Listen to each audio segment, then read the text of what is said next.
1971. Hilarious history to fall asleep. A Chronicle of Human Folly and Polyester by Mark Twain. Copyright 2026. James Henderson. Chapter 1. The Morning After the Sixties. It is a solemn and melancholy fact that decades, much like house parties hosted by the young and the reckless, do not simply end. They expire in a heap of broken glass, unfulfilled promises, and a collective headache that no amount of prayer or seltzer can quite reach. By the time the calendar turned its face toward 1971, the great American celebration of the 1960s had reached that pitiable stage where the music had stopped, the punch bowl was filled with nothing but cigarette butts and regret, and the neighbors, represented largely by the Internal Revenue Service and a gentleman named Richard Nixon, were pounding on the front door with a warrant. The previous decade had been a noisy, kaleidoscopic affair, populated by people who sincerely believed that if they sat in a circle and hummed with sufficient vigor, the laws of physics and human greed would simply pack their bags and depart for a more hospitable planet.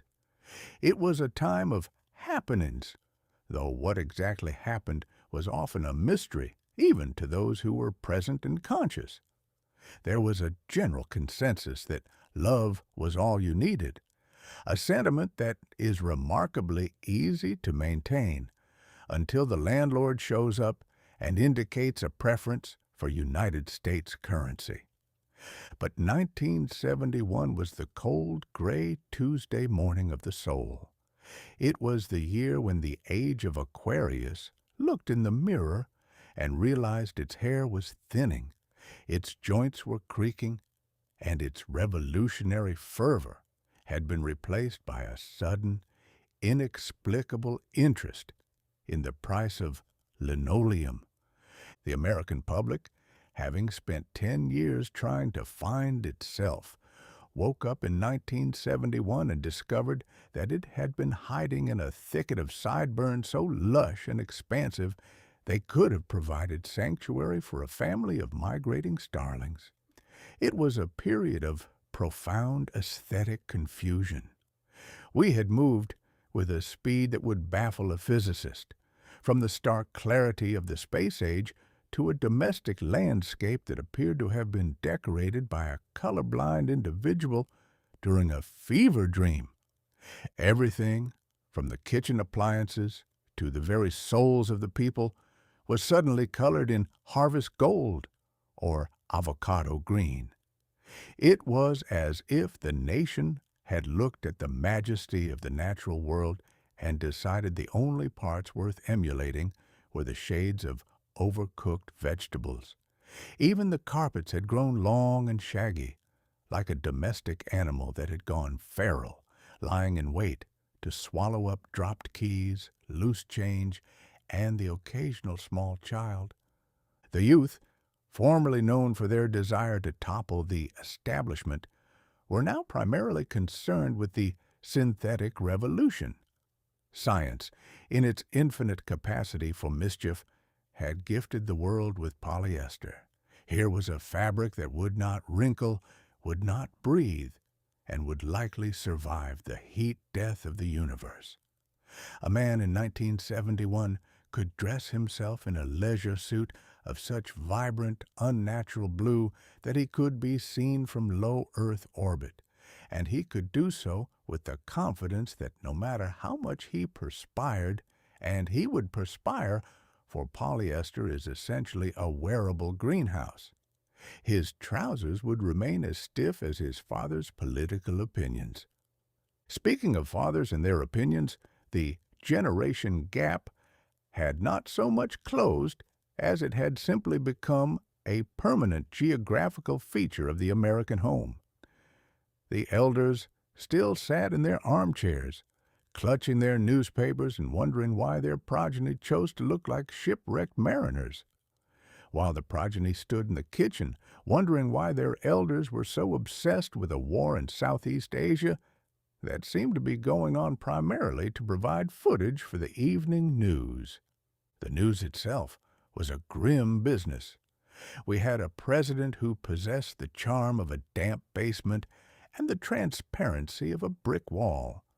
Mr. Nixon, a man who seemed to have been born wearing a suit and a suspicious expression, was busy assuring the nation that everything was perfectly clear, a phrase which, in the lexicon of Washington, D.C., usually precedes a confession of grand larceny.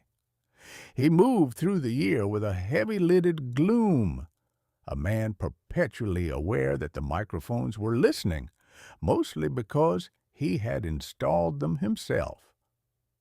And then there was the matter of the moon. We had been there several times by now, and the novelty was beginning to wear thin. The first time we went, it was a miracle. The second time, it was a triumph. By 1971, it was beginning to feel like a very expensive camping trip. We watched the astronauts trudge across the lunar dust, hitting golf balls and driving electric buggies, and the American taxpayer began to wonder if we might have spent that billions of dollars on something more practical, like perhaps a way to get the smell of patchouli out of the sofa. The cultural landscape was equally fraught. The Beatles had gone their separate ways, leaving the world to choose between the earnest mysticism of George, the domestic bliss of Paul, the political shouting of John, and whatever it was that Ringo was doing. The airwaves were filled with a new kind of music, soft, sensitive, and deeply concerned with the singer's inner life. It was the era of the singer-songwriter, a breed of performer who believed that if they whispered their insecurities into a microphone over an acoustic guitar, it constituted a spiritual experience for the listener.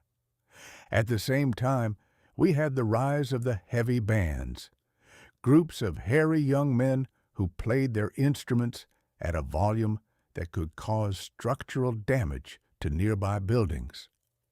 Between the whispering poets and the thundering Norsemen, the average ear didn't know whether to weep or bleed. But perhaps the most telling sign that the 1960s were truly dead was the arrival of the new nostalgia. In 1971, people began to look back with longing at the 1950s, a decade they had spent the last 10 years describing as a wasteland of conformity and boredom. Suddenly, the grease-stained hair and the simple-minded rock and roll of the Eisenhower years seemed like a lost paradise. We were a nation that had tried to leap into the future and, having barked our shins on the reality of 1971, were now trying to crawl back into the womb of 1955. It was a year of transition, a year of the morning after. We were no longer sure if we were turning on, tuning in, and dropping out, or if we were just tired and wanted to sit down in a chair that didn't require us to contemplate the interconnectedness of all living things. The revolution had not been televised. It had been postponed due to rain and a general lack of interest. As we navigated the murky waters of 1971, we did so with a certain resilience. We had learned that the government would lie to us, that our heroes had feet of clay and often heads of the same material, and that the future was not going to be nearly as shiny as the World's Fair had promised. We were cynical, we were confused, and we were dressed in colors that would make a parrot scream in agony. In short, we were perfectly prepared for the rest of the century. We had survived the summer of love, and now we were settling in for the long winter of the 70s, armed with nothing but our wit, our skepticism, and a truly alarming amount of hairspray. It was the beginning of a grand and hilarious folly, and as I look back upon it, I can only say, Providence truly does look after fools, drunkards, and the United States of America, though in 1971 it was often difficult to tell the three apart. Chapter 2. The moon is still there, more's the pity. It has long been the primary ambition of the human race to go where it has no business being, usually at a cost that would make a sane man weep and a banker jump off a bridge. For centuries, the moon was a respectable celestial body, a poetic orb that inspired lovers to lie to one another and poets to write verses that were, for the most part, mercifully ignored. It was a distant silver mystery, a silent witness to the follies of earth, and it had the good sense to keep its distance. But then came the scientists, a breed of men who cannot see a mystery without wanting to take a hammer to it to see what's rattling inside. By January of 1971, the novelty of the moon had begun to curdle. We had already been there. We had planted the laundry, which is to say, the flag, and we had brought back bags of rocks that looked remarkably like the gravel found in any suburban driveway, though significantly more expensive. Yet the machinery of progress is a relentless beast that doesn't know how to stop once it has found its momentum. Thus, we found ourselves watching Apollo 14 embark upon a journey to a place called Fra Mauro, a region of the moon that was, by all accounts, just as desolate, dusty, and inhospitable as the places we had already visited. The commander of this particular expedition was Mr. Alan Shepard, a gentleman who had been the first American in space a decade prior. For 10 years, he had been grounded by a persistent ringing in his ear, a condition known as Meniere's disease, though I suspect it was simply the universe trying to tell him that he had already seen enough of the void. But through the wonders of modern surgery and a stubbornness that would put a Missouri mule to shame, he regained his balance and convinced the government to strap him to a giant firecracker once more. There is something inherently humorous about the American astronaut. He is the pinnacle of scientific achievement, a man of iron nerves and mathematical precision. Yet he is forced to travel in a suit that makes him look like a giant, pressurized marshmallow that has been taught to walk upright.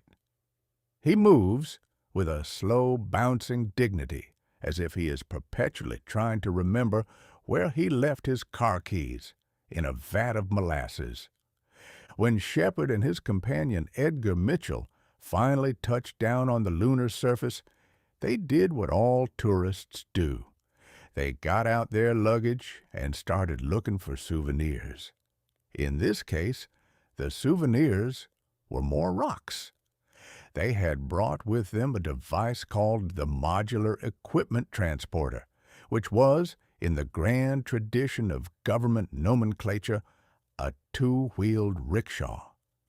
To see two of the most highly trained pilots in the history of the world pulling a glorified wheelbarrow across a cindery wasteland, 240,000 miles from the nearest hardware store, is a sight that restores one's faith in the fundamental absurdity of the human condition. But the true glory of Apollo 14, the moment that solidified 1971 as a year of high-altitude eccentricity, was the golf shot. Now, golf is a game that was invented by the Scots as a way to ensure that a walk in the countryside would be as frustrating and profane as possible. It is a game of tiny margins and immense disappointment. Alan Shepard, having traveled further than any golfer in history, decided that the moon lacked only one thing: a shanked shot into a crater. He produced a 6-iron head that he had smuggled aboard in his sock, proving that even in the vacuum of space, a man's primary instinct is to cheat, attached it to a tool handle, and proceeded to swing. He missed the first attempt. On the second, he caught the ball, and in the low gravity of the moon, it sailed for miles and miles and miles. Here was the ultimate triumph of man. We had spent billions of dollars, employed thousands of the brightest minds on the planet, and risked life and limb, all so that a man in a white puffy suit could indulge in a hobby that most people use as an excuse to drink gin in the middle of the afternoon. It was a magnificent gesture of uselessness. It told the universe that we were not there to learn its secrets or to humble ourselves before the infinite. We were there to play through. While Shepard was busy perfecting his short game, Edgar Mitchell was engaged in a pursuit that was, if possible, even more bewildering. It was later revealed that Mitchell had spent his rest periods attempting to conduct secret ESP experiments with friends back on Earth. He was trying to beam pictures of circles, squares, and wavy lines from his brain to theirs across the vast, howling silence of the firmament. Think of it. Here is a man surrounded by the most sophisticated electronics ever devised, machines that can calculate orbits to the decimal point and transmit television signals across the void. And he decides to rely on the psychic equivalent of a tin can and string telephone. It is a perfect illustration of the 1971 mind, one foot in the high-tech future and the other firmly planted in a bucket of mystical nonsense. I have always maintained that if you give a man a telescope, he will eventually use it to try and see if his neighbor is undressing. If you give him a spaceship, he will use it to see if he can talk to ghosts. The mission also carried several hundred tree seeds, which were later planted all over Earth and became known as moon trees. These trees look exactly like regular trees, grow like regular trees, and, I imagine, are just as susceptible to Dutch elm disease as regular trees. But they are moon trees, which means they possess a certain celestial cachet. It is a uniquely human conceit to believe that a seed is somehow improved by being kept in a metal box in a vacuum for 9 days. It's like believing a ham sandwich becomes more nutritious if you take it for a ride on a roller coaster. When the brave travelers returned to Earth, they were promptly dumped into the Pacific Ocean and then stuffed into a trailer for quarantine, lest they had brought back any lunar microbes with a taste for American politicians.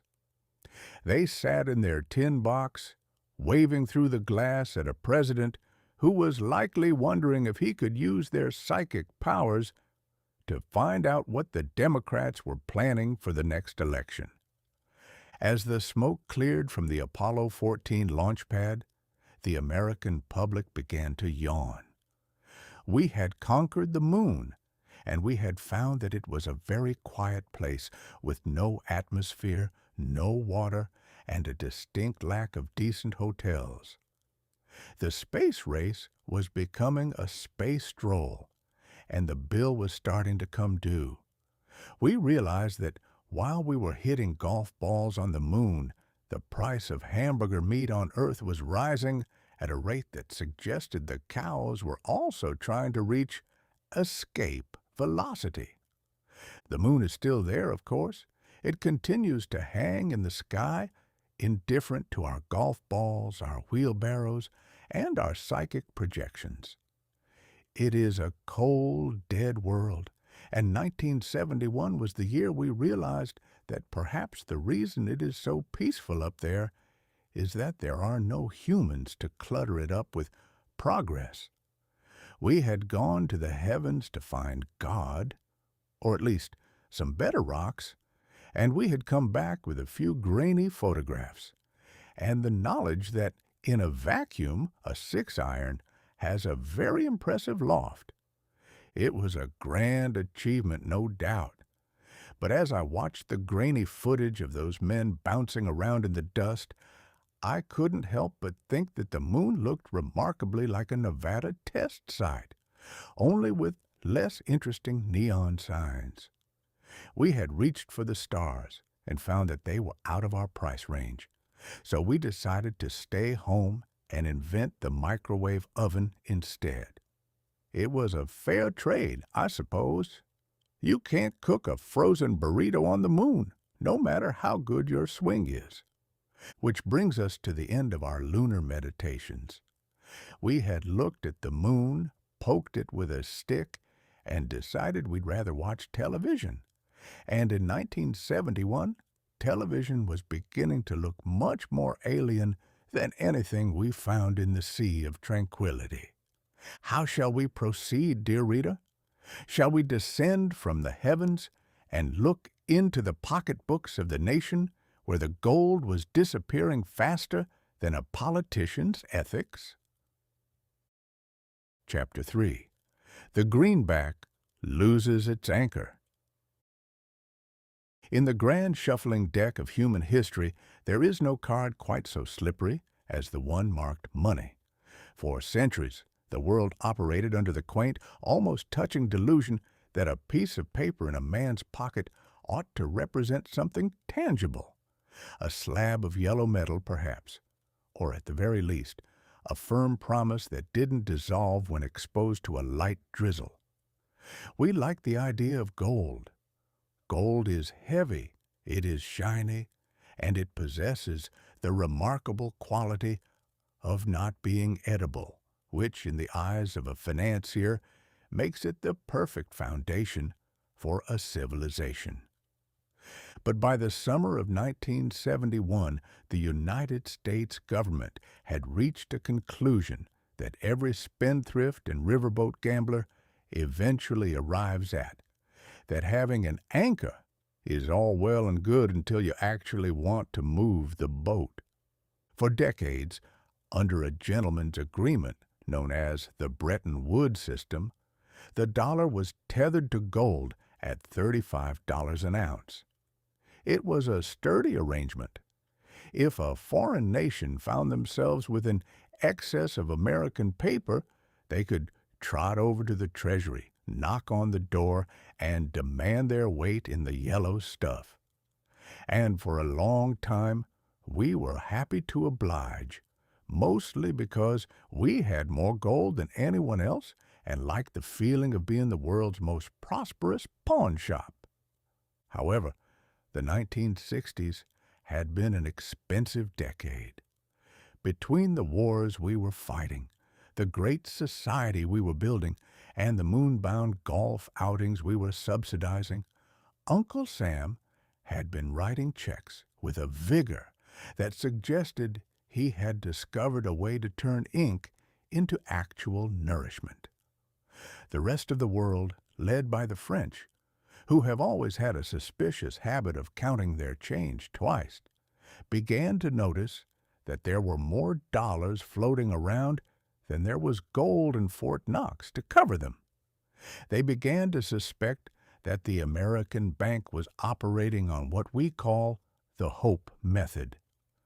The French, in particular, under Charles de Gaulle and his successors, began sending boatloads of paper back to our shores and demanding the gold.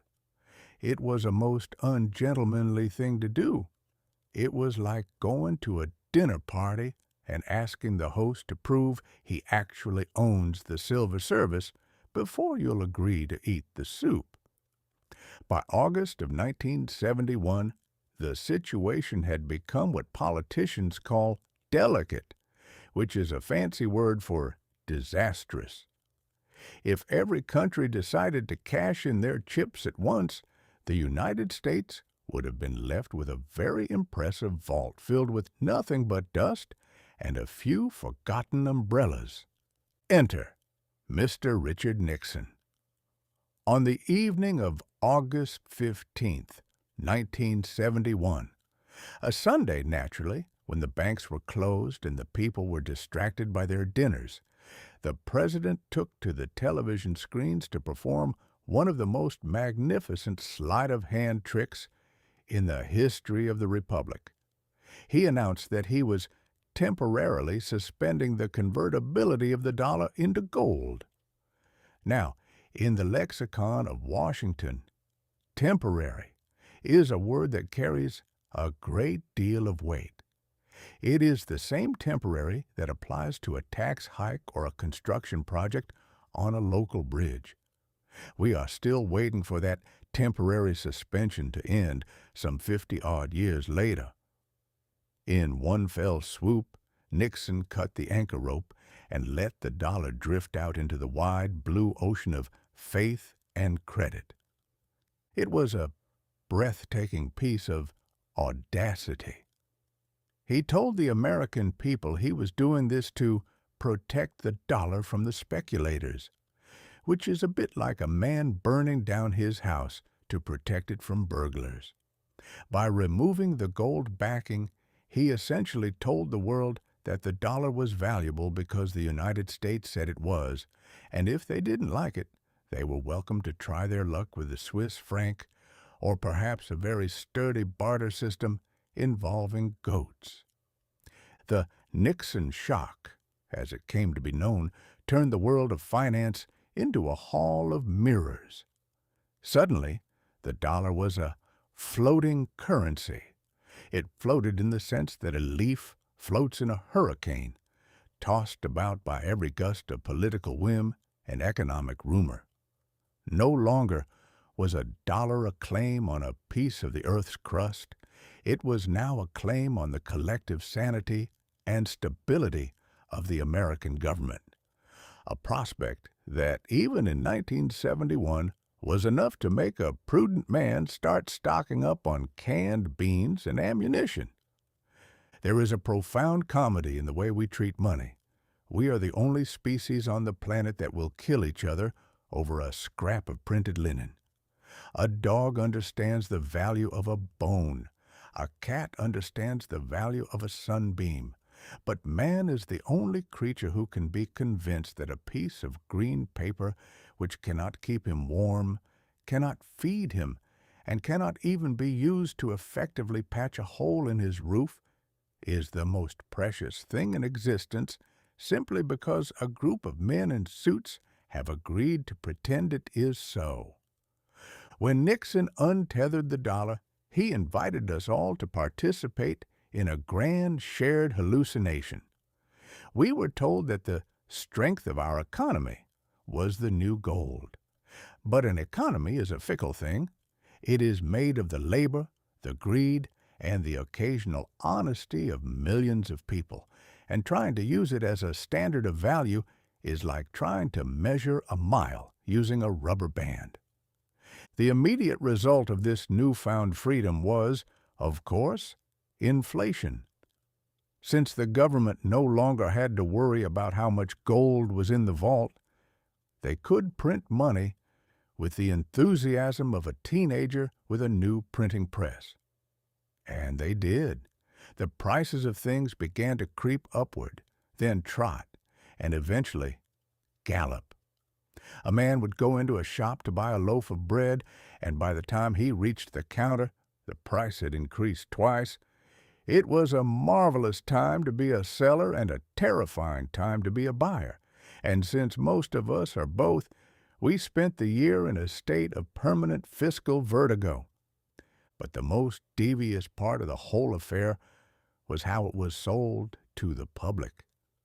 We were told this was a new economic policy. It was bold, it was decisive, it was patriotic.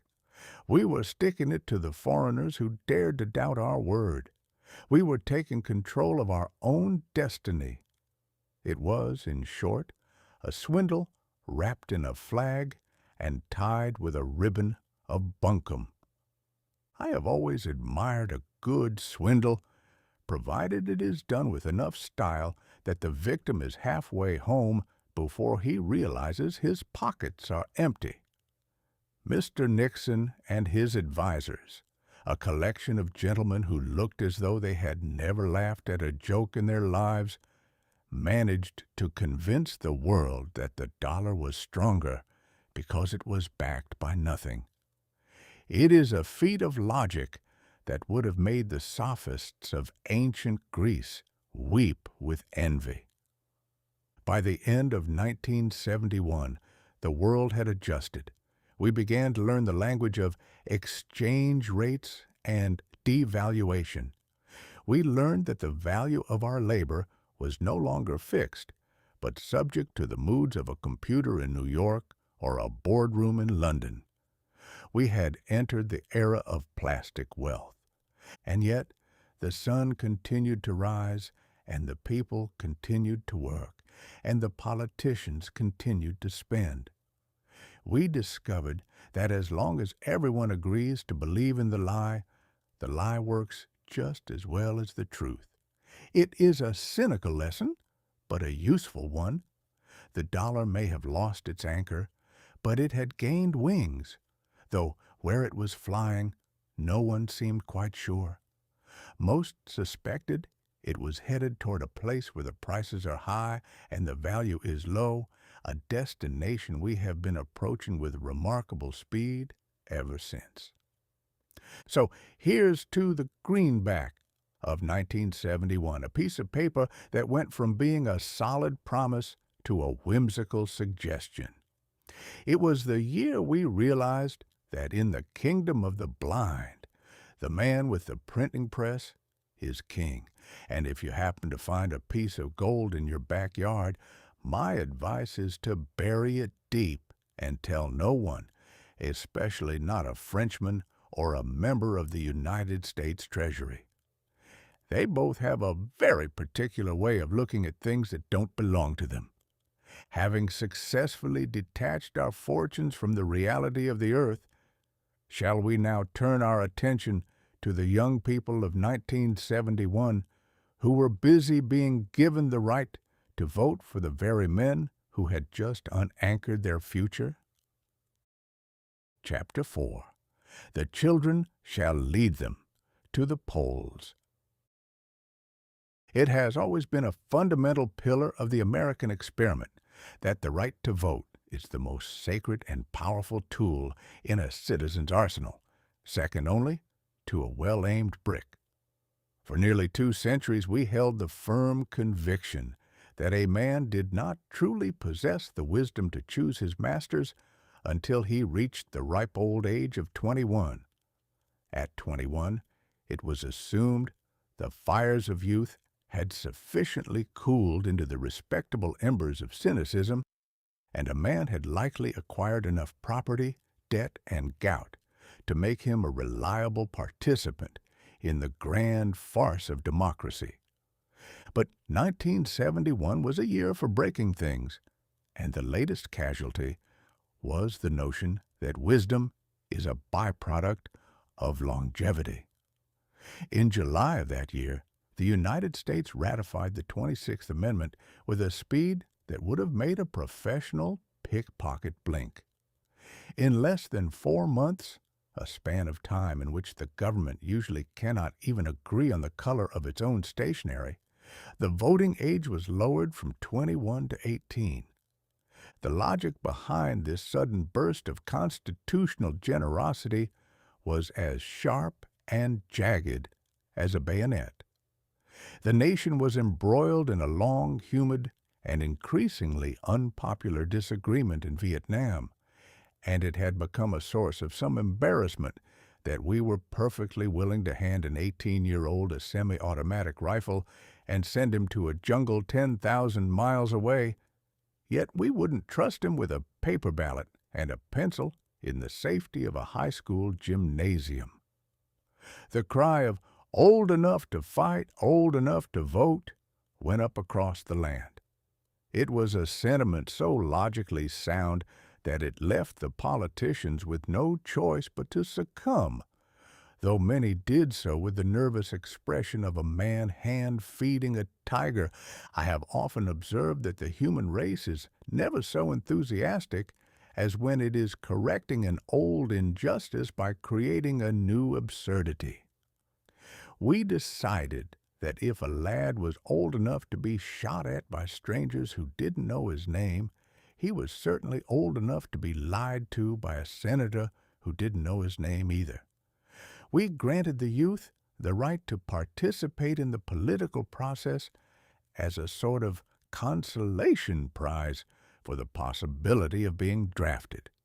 It was as if to say, "We may send you to perish in a swamp, but by George, you shall have the privilege of choosing which particular brand of eloquence sends the order." Now, an 18-year-old is a marvelous creature, possessing a level of self-confidence that is rarely hampered by the burden of experience. At 18, a person knows everything there is to know about the universe, with the possible exception of how to balance a checkbook or cook a potato. They are filled with a magnificent bubbling idealism that hasn't yet been curdled by the realization that most of their heroes are actually two children in a trench coat, or at the very least, men with very expensive dental work and very flexible ethics. To grant the vote to several million such creatures was a terrifying prospect to the establishment. The establishment, for those who don't recall the parlance of the day, was a collective noun for anyone over the age of 30 who owned a tie and didn't believe that the solution to the world's problems involved more sitars. These gentlemen spent the better part of 1971 in a state of high-octane panic. They feared the youth vote would descend upon the polling places like a swarm of locusts, devouring the traditional parties and replacing the national anthem with a 20-minute drum solo. The politicians, being the adaptable scavengers they are, immediately began trying to relate to the youth. It was a spectacle of profound and lasting comedy. Men who had spent 40 years in the air-conditioned tombs of Washington suddenly appeared in public with their collars unbuttoned, trying to use words like groovy, heavy, and right on in sentences that were otherwise composed of pure, unadulterated legislative sludge. They went on television to discuss their vibe. They hired consultants to tell them how to wear their hair so it looked relevant, without looking like they had actually enjoyed themselves since 1954. It is a pitiful thing to see a 60-year-old congressman attempt to discuss the merits of rock and roll. It is like watching a hippopotamus try to perform a delicate ballet. The effort is visible, the intent is noble in its way, but the result is largely an affront to God and man alike. The youth of 1971, for their part, took their new power with a mixture of solemnity and a certain amount of who cares. They had spent years protesting the war, the environment, and the general lack of decent snack foods in the university cafeteria. Now they were being told they could fix it all by stepping into a little booth and pulling a lever. But herein lies the great sass of the democratic process. The youth soon discovered that being allowed to vote is not the same as being allowed to win. They found that the ballot box is a remarkably efficient device for neutralizing radicalism. Once you give a man a vote, he stops throwing rocks and starts reading pamphlets, and there is no more effective way to kill a revolution than to subject it to a committee meeting. Furthermore, the youth vote turned out to be just as fractured and confused as the elderly vote, the middle-aged vote, and the people who believe the moon is made of green cheese vote. It turns out that being 18 does not magically endow a person with a unified political philosophy. Some 18-year-olds wanted to save the whales, others just wanted to be left alone to work on their cars. And a significant number were were primarily concerned with whether the girl in the third row of their history class would ever notice them. The 26th Amendment was ratified in record time because it was the only thing everyone could agree on. The Democrats thought the young would vote for them because they had better hair. The Republicans thought the young would vote for them once they got a job and realized how much a Social Security tax actually hurts. And the young thought they were finally going to take over the world. As it happened, the world remained stubbornly in the hands of the same old men who simply adjusted their speeches to include more references to the future of our great nation and the energy of our young people. The only real change was that the lines at the polling stations got longer and the air around them smelled slightly more like patchouli and cheap cologne. There is a certain melancholy in the fact that the first time these new voters got to exercise their right in a presidential election, they were presented with the choice between Richard Nixon and George McGovern. It was like being given the keys to the city and then being told your only options for lunch were a bowl of cold gravel or a very earnest lecture on the nutritional value of air. It was a cruel introduction to the reality of American politics, that you are always free to choose, provided you don't mind choosing between two things you don't want.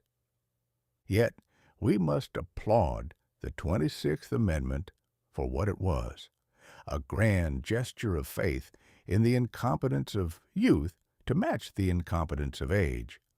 We proved that in America, you don't have to be old to be a disappointed citizen.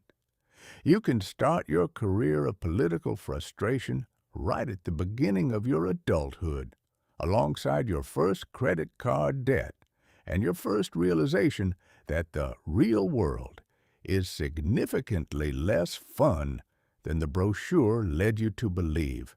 So, here's to the 18-year-olds of 1971. They got the vote, they got the draft, and they got the leisure suits.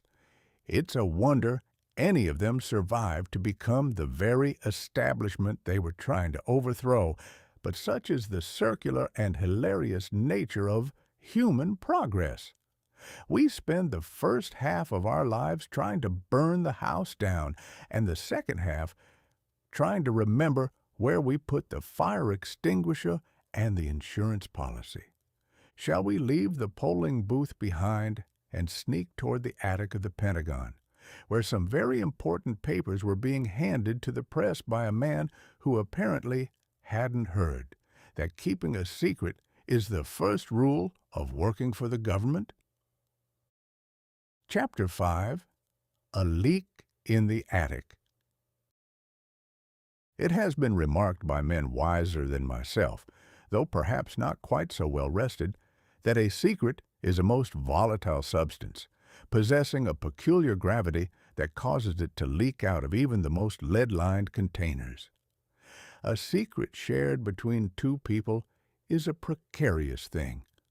A secret shared among three is a catastrophe. But a secret shared among the various departments, subcommittees, and water cooler cliques of the United States government is essentially a public broadcast waiting for a signal. By the year 1971, the government had accumulated a secret so large, so dense, and so profoundly embarrassing that it required its own zip code. This was the report of the Office of the Secretary of Defense Vietnam Task Force, a title clearly designed by a man who wished to ensure that no human being with a soul would ever willingly open its cover.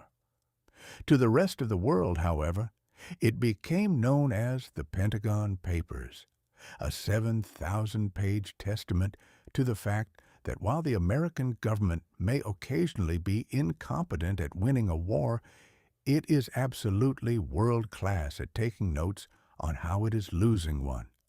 For years, the high priests of Washington had been standing before the microphones and telling the American public that victory in Southeast Asia was just around the corner, omitting, of course, the fact that the corner was located in a different dimension and the road leading to it was paved with banana peels.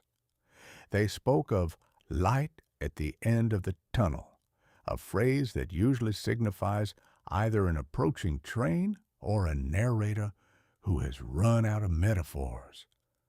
But behind the scenes, in the hallowed air-conditioned halls where the best and the brightest gathered to play chess with other people's lives, the story was quite different. They had written it all down in 47 volumes. It was a history of deception, a chronicle of how 4 successive administrations had waded into the muck of Vietnam while telling the public they were merely testing the water with their toes. Enter Mr. Daniel Ellsberg. Now, Mr. Ellsberg was not your typical wild-eyed radical with a Molotov cocktail and a lack of grooming. He was a high-level defense analyst, a man of impeccable credentials who had spent years as a dedicated cog in the great military-industrial machine. He was the sort of man who was trusted with the keys to the kingdom, mainly because he looked like he wouldn't know what to do with a kingdom if you gave him one. However, a funny thing happens to a man when he spends too much time reading the truth. He begins to develop a conscience, a condition that is considered a terminal illness in the higher reaches of the civil service. Ellsberg looked at the 7,000 pages of evidence that the war was a tragic, bloody farce and decided that the American people ought to have a look at the bill they were paying. But how does one leak 7,000 pages of paper in 1971? This was an era before the thumb drive or the email attachment, those modern miracles that allow a disgruntled clerk to collapse an empire before his coffee gets cold. In 1971, if you wanted to steal a secret, you had to physically carry it out in your arms, which, in the case of the Pentagon Papers, was a task roughly equivalent to trying to smuggle a medium-sized sofa out of a library. Ellsberg's weapon of choice was the Xerox machine. I have always had a great deal of respect for the photocopier. It is a machine that possesses a singular, rhythmic patience. Night after night, Ellsberg and a few trusted Confederates sneaked into a friend's advertising agency and fed the secrets of the state into the hungry maw of the copier. Click hiss, click hiss. It is the sound of the First Amendment being born in a cloud of ozone and hot toner. The sheer physical labor involved in this rebellion is enough to make a modern activist faint. To copy 7,000 pages, 1 page at a time, is an act of devotion that borders on the religious. Each page had to be laid flat, the lid closed, the button pressed, and the duplicate retrieved, all while keeping a sharp eye out for the night watchman or a stray cat. It was a revolution conducted in the style of a very dull office job. Once he had his mountain of paper, Ellsberg tried to give it to the senators, believing that the legislative branch might actually wish to know what the executive branch was doing. He was mistaken. The senators looked at the pile of paper with the same enthusiasm a man might show a rabid dog. They didn't want to know. Knowledge, in Washington, is a liability. If you don't know anything, you can't be blamed for it later. Finally, in a fit of glorious desperation, Ellsberg handed the papers to the New York Times. On June 13, 1971, the Times began publishing excerpts, and the collective jaw of the nation hit the floor with a thud that could be felt in the suburbs of Virginia. The reaction from the White House was a marvel of petulant fury. Mr. Nixon, who had a relationship with the truth that was distant and occasionally litigious, was not so much upset that the public had been lied to. After all, that was standard operating procedure. But he was outraged that the notes on the lies had been published. It was a breach of etiquette. It was like a magician's assistant stepping out from behind the curtain and showing the audience where the rabbits were hidden. The government immediately rushed to court to stop the presses, invoking national security, a phrase that has been used to justify everything from the suppression of secrets to the price of milk.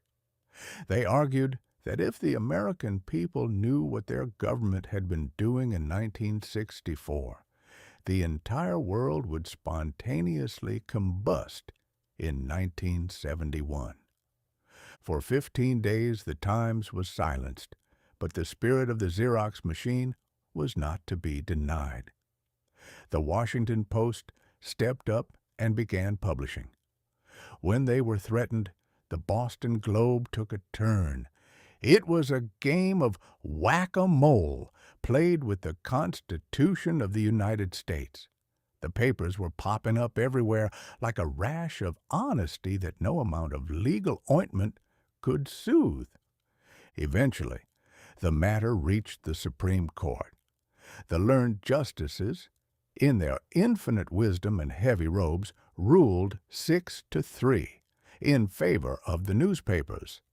They declared that the press was to serve the governed, not the governors. It was a shocking sentiment, a radical notion that suggested the government is not our master, but our employee, and an employee who had been caught dipping his fingers into the till and lying about the hours he worked. The aftermath of the Pentagon Papers was profound, though perhaps not in the way one might hope.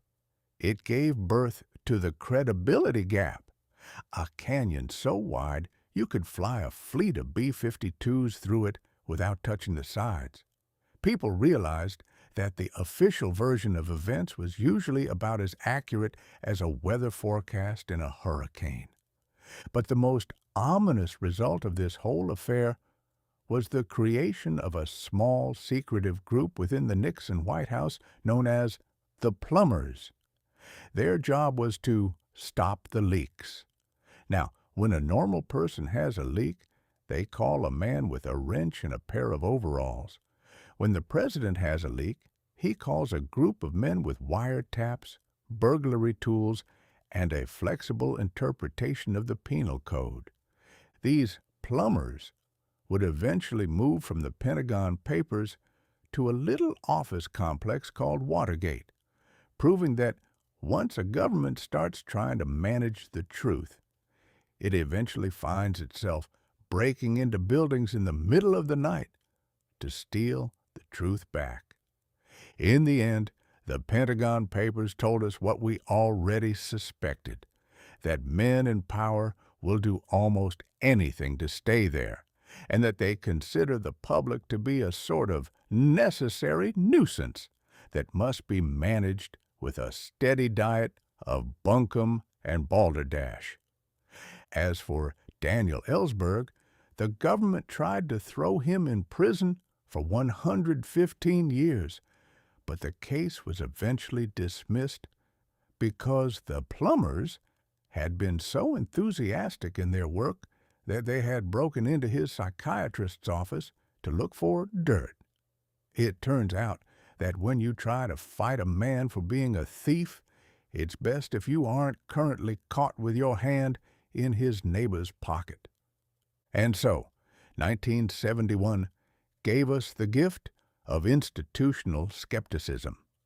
We learned that the written word is a dangerous thing, especially when it is written by a bureaucrat with an uneasy conscience and a nearby Xerox machine.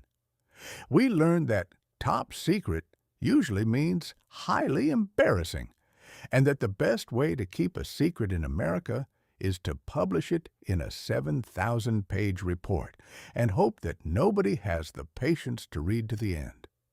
Having seen the curtains pulled back on the machinery of state, Shall we now take a stroll through the Florida marshes, where a certain famous mouse was building a kingdom that would prove to be significantly better organized than the Pentagon? Chapter 6. The Mouse That Roared in the Swamp. There is a particular brand of madness that can only be cultivated in the damp, feverish atmosphere of a Florida swamp. It is a place where the air possesses the consistency of warm mutton gravy, and the local wildlife consists largely of prehistoric lizards with a keen interest in human calves. For centuries, the Florida interior was considered a fine place for an alligator to raise a family, but a most unsuitable location for a civilized man to spend a Tuesday. It was a sprawling, soggy wilderness that God, in His infinite wisdom, had seemingly designed as a cautionary tale against the dangers of excessive humidity. However, in October of 1971, the world was informed that this primordial bog had been transformed into something called a magic kingdom. This was the work of one Mr. Walt Disney, a gentleman who possessed the imagination of a poet and the cold, calculating eye of a railroad tycoon. Mr. Disney had looked upon the muck and the mosquitoes and seen not a wasteland, but a vast, untapped gold mine, populated by silent, velvet-headed rodents. The construction of this Disney world was an exercise in deception that would have brought a tear of pride to the eye of the most seasoned riverboat gambler, knowing that if he announced his intentions, the price of swamp water would rise to the level of fine French champagne. Mr. Disney created a series of dummy corporations with names so bland they sounded like they were in the business of manufacturing cardboard boxes. He bought up the land in secret bit by bit until he owned a piece of Florida roughly the size of San Francisco. It was a magnificent Tom Sawyer maneuver. He had convinced the state of Florida to let him paint their fence, and he had charged them for the privilege of supplying the paint. When the gates finally swung open on October 1st, 1971, the public descended upon the place with a fervor that bordered on the religious. They came from the four corners of the Republic, packed into wood-paneled station wagons, braving the scorching sun and the lack of air conditioning to pay a king's ransom for the opportunity to stand in a line for 3 hours to ride a mechanical boat through a plastic cave. I have often reflected on the peculiar human desire to escape from the reality of life into a version of life that has been sanitized, shrink-wrapped, and fitted with a catchy musical score. At Disney World, one is greeted by cast members, young people who have been instructed to smile with a persistence that suggests either profound spiritual enlightenment or a very tight pair of shoes. They inhabit a world where nothing is ever broken, nothing is ever dirty, and no one ever mentions the fact that you are currently standing in a swamp that is actively trying to reclaim your footwear. The centerpiece of this kingdom is, of course, the castle. It is a towering structure of fiberglass and whimsy designed to look like the ancestral home of a European monarch, provided that monarch had a very high budget for blue paint and no actual need for a kitchen or a bathroom.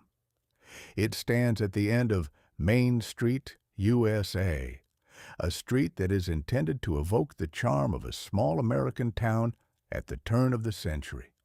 It is a beautiful lie. It is a town where there are no taxes, no mud, no stray dogs, and no one ever dies of anything more serious than a temporary case of sun-tiredness.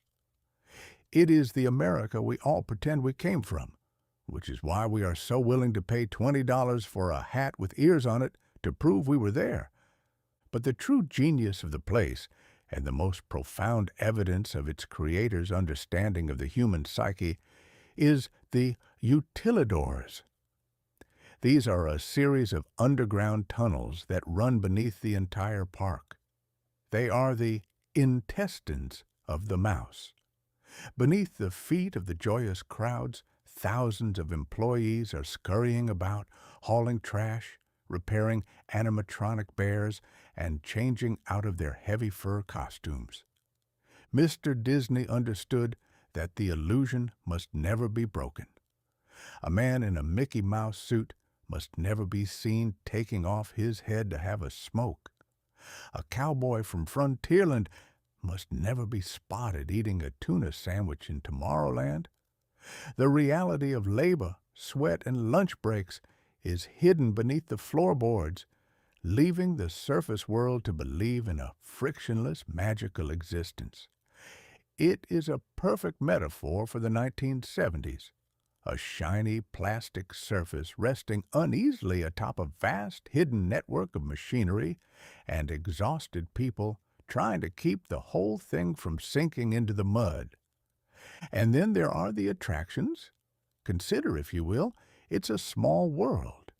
It is a ride that consists of a slow-moving boat and a legion of singing dolls representing the various nations of the earth. These dolls are cursed with a song of such relentless crystalline cheerfulness that it has been classified by several international bodies as a form of psychological warfare. The song informs us that there is just one moon and one golden sun, a fact that is astronomically correct but musically devastating when repeated 300 times in a 10-minute span. By the time a man exits that boat, he is no longer interested in international brotherhood.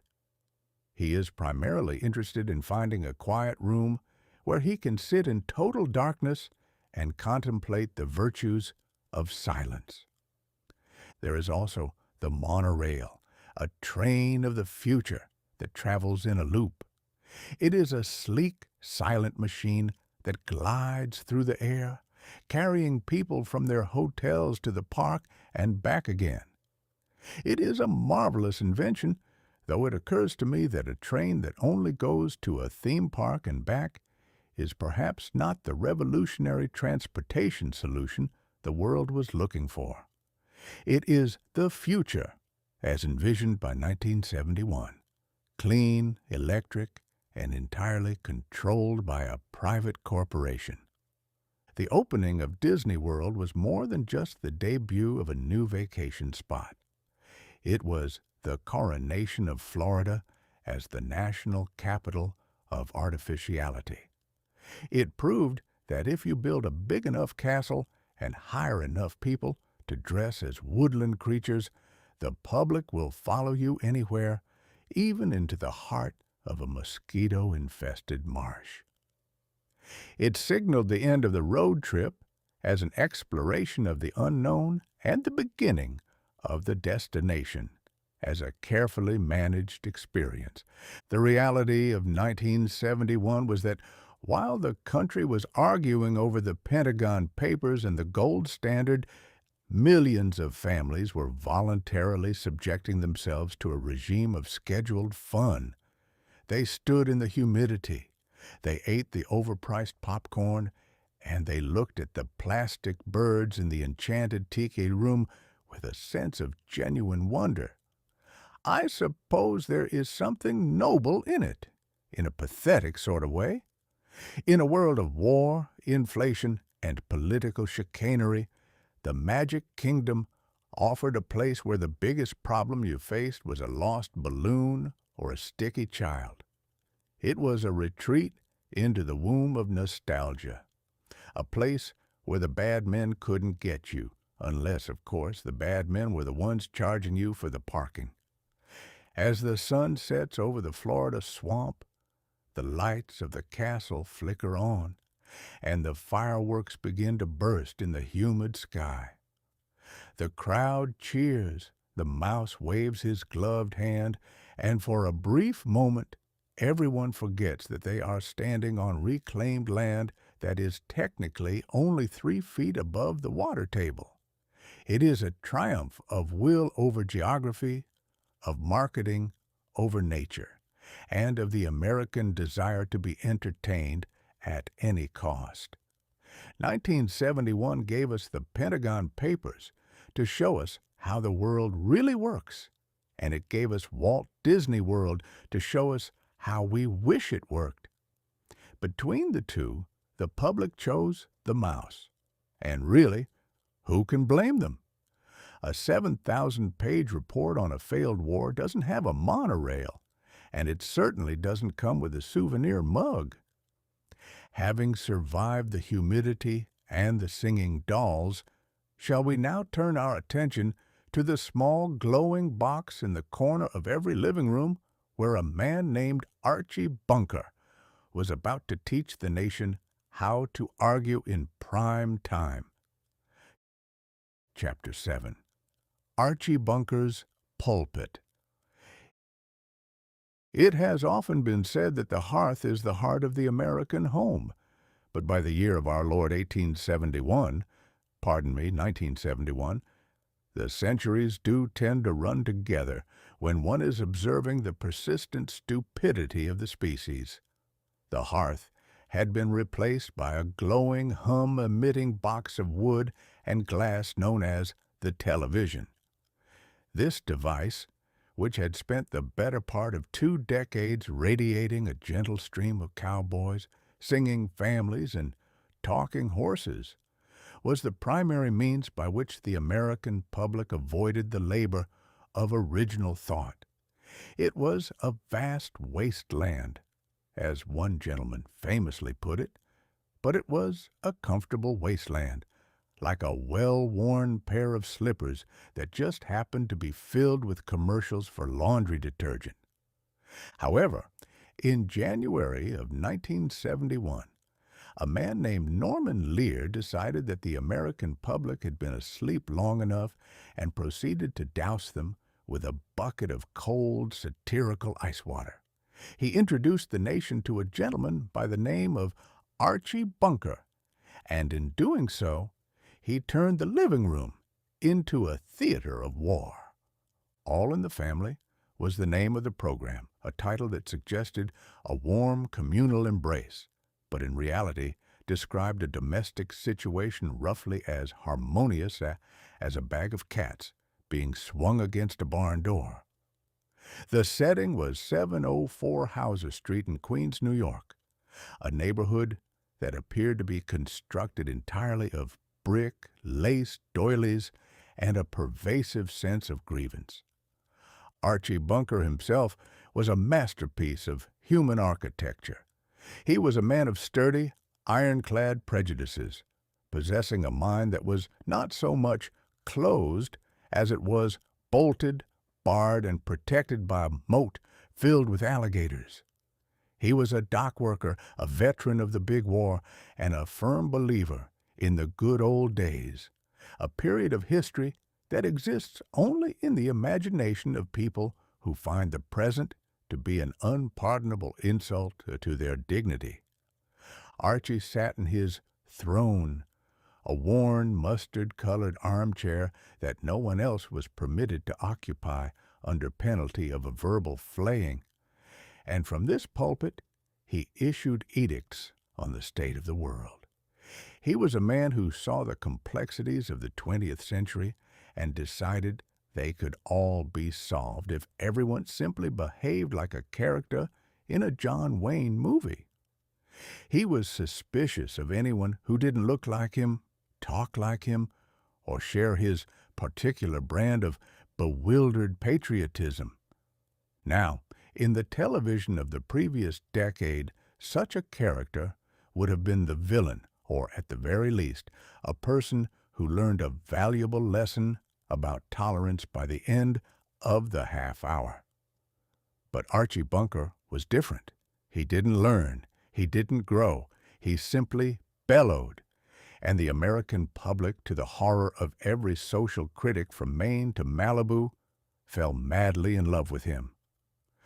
Opposite Archie was his son-in-law, Michael Stivic, a young man with a great deal of hair and an even greater amount of sociology textbooks.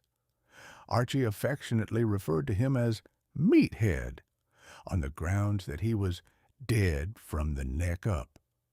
Michael was the embodiment of the 1960s, liberal, earnest, and possessing the unfortunate habit of using logic and facts in a house where they were regarded as foreign invaders.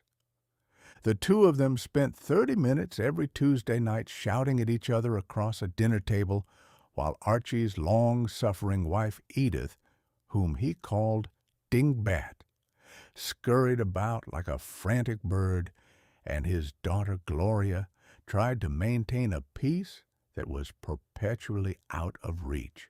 It was a magnificent spectacle of human folly. For the first time, television was not showing us the family we wished we were, the ones who solved their problems with a gentle lecture and a glass of milk, but rather the family we actually were.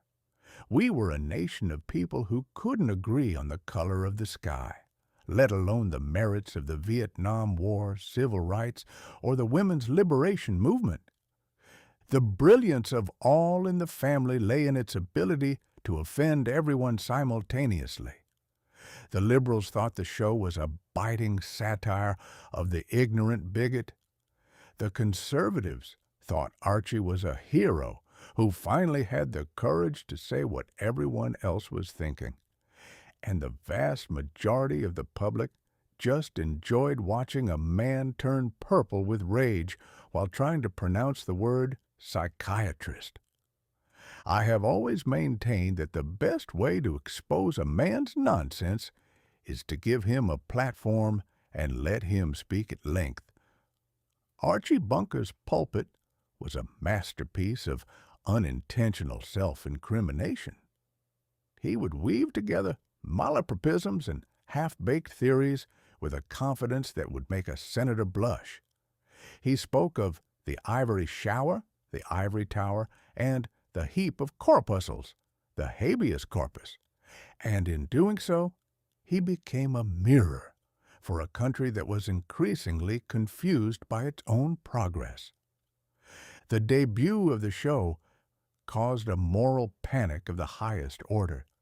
There were those who feared that by putting Archie's prejudices on the screen, the network was endorsing them.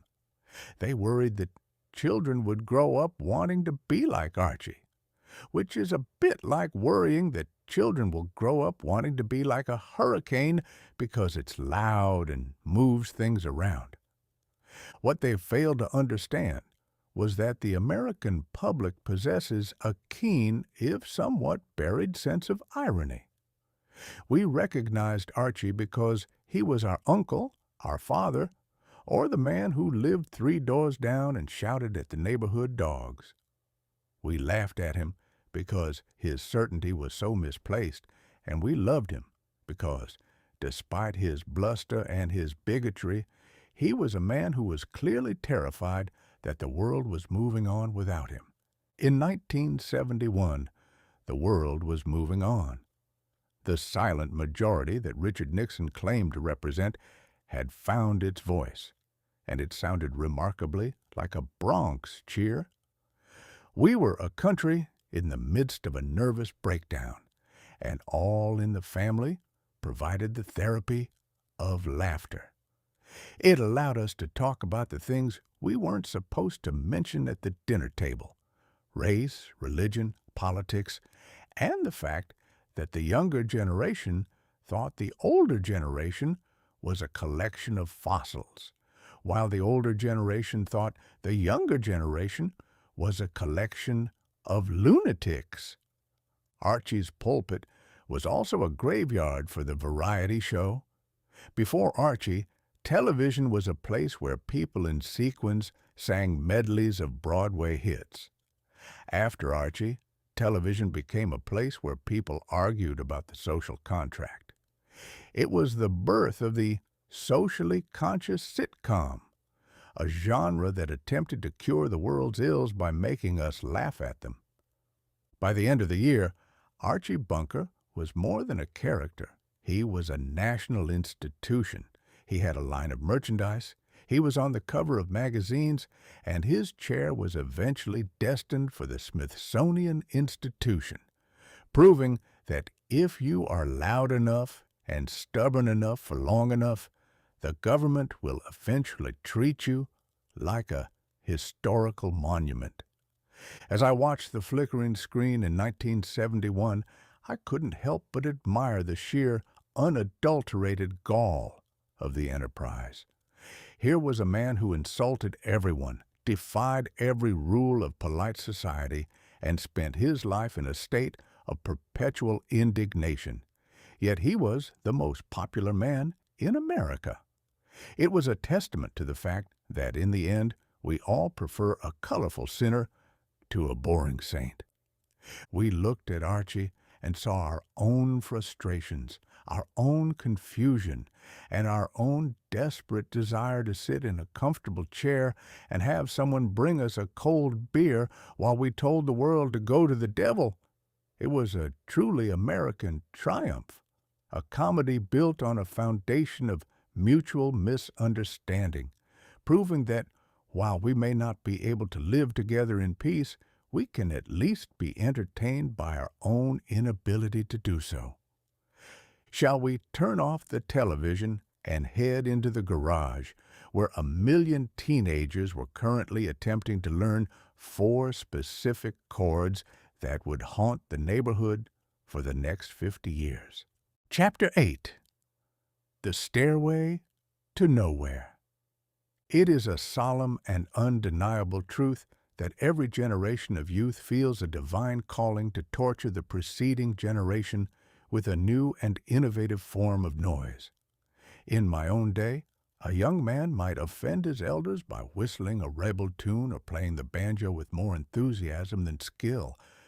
But by the year 1971, the technology of annoyance had reached a state of terrifying perfection. The youth had traded the banjo for the electric guitar, an instrument that, when plugged into a black box the size of a small refrigerator, can produce a sound capable of curdling milk at 50 paces and causing a respectable householder to wonder if the day of judgment has arrived early and is currently being held in his own garage. The chief architect of this auditory assault in 1971 was a group of 4 Englishmen known as Led Zeppelin.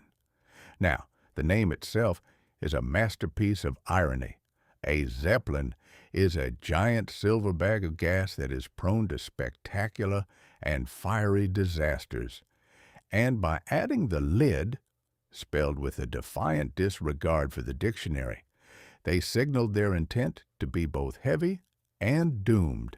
They were led by a gentleman named Jimmy Page, a man who played the guitar with such nimble-fingered ferocity that one suspected he had made a private arrangement with the Prince of Darkness, or at the very least possessed a very high-quality insurance policy for his wrists.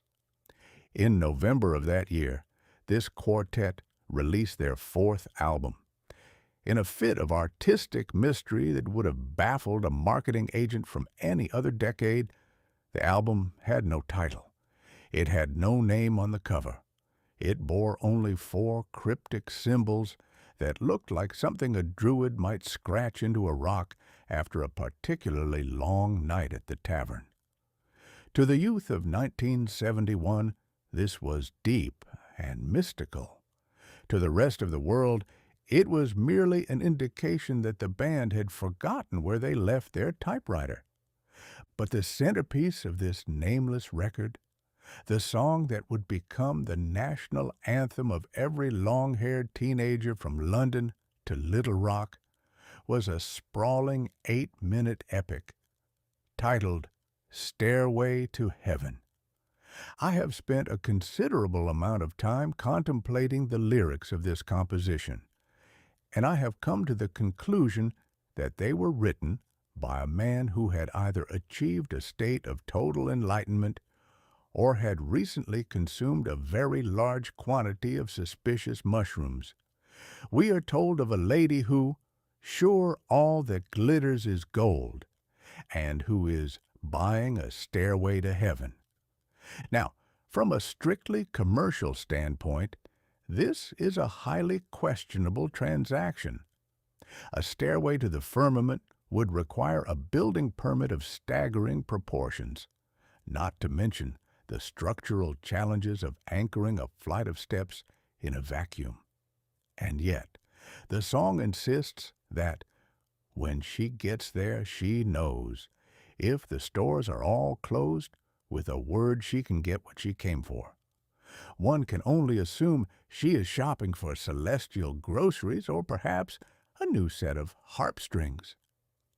The song begins with a gentle Elizabethan recorder, the sort of instrument one associates with sheep herding and medieval plagues. It is quiet, it is pensive, and it lulls the listener into a false sense of security. Then, gradually, the drums enter, played by a Mr. John Bonham, a man who treated the drum kit with the same gentle affection a blacksmith treats an anvil, and the song begins to climb. By the end, Mr. Page is performing a guitar solo of such blistering speed and complexity that it sounds like a swarm of angry hornets trapped in a cathedral. The effect on the American teenager was instantaneous and catastrophic. Every lad who had ever picked up a guitar suddenly felt it was his sacred duty to learn the opening chords of Stairway.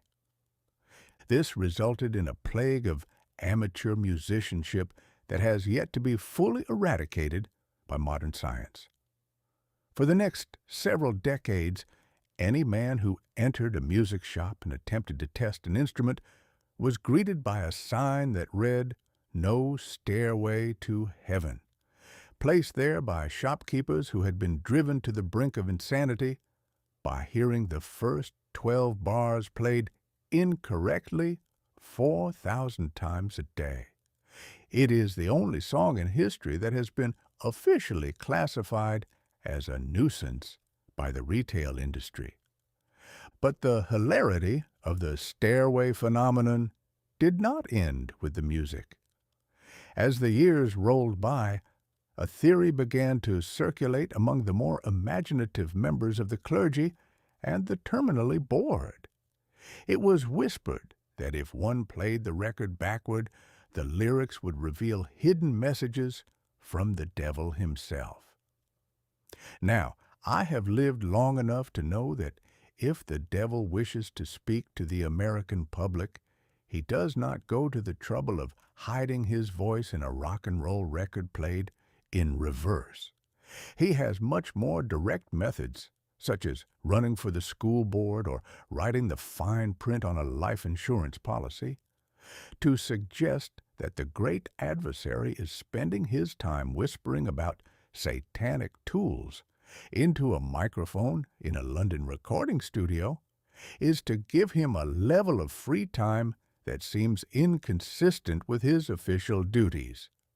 Nevertheless, thousands of people spent their evenings spinning their turntables in reverse, straining their ears to hear a demonic voice telling them to do something wicked.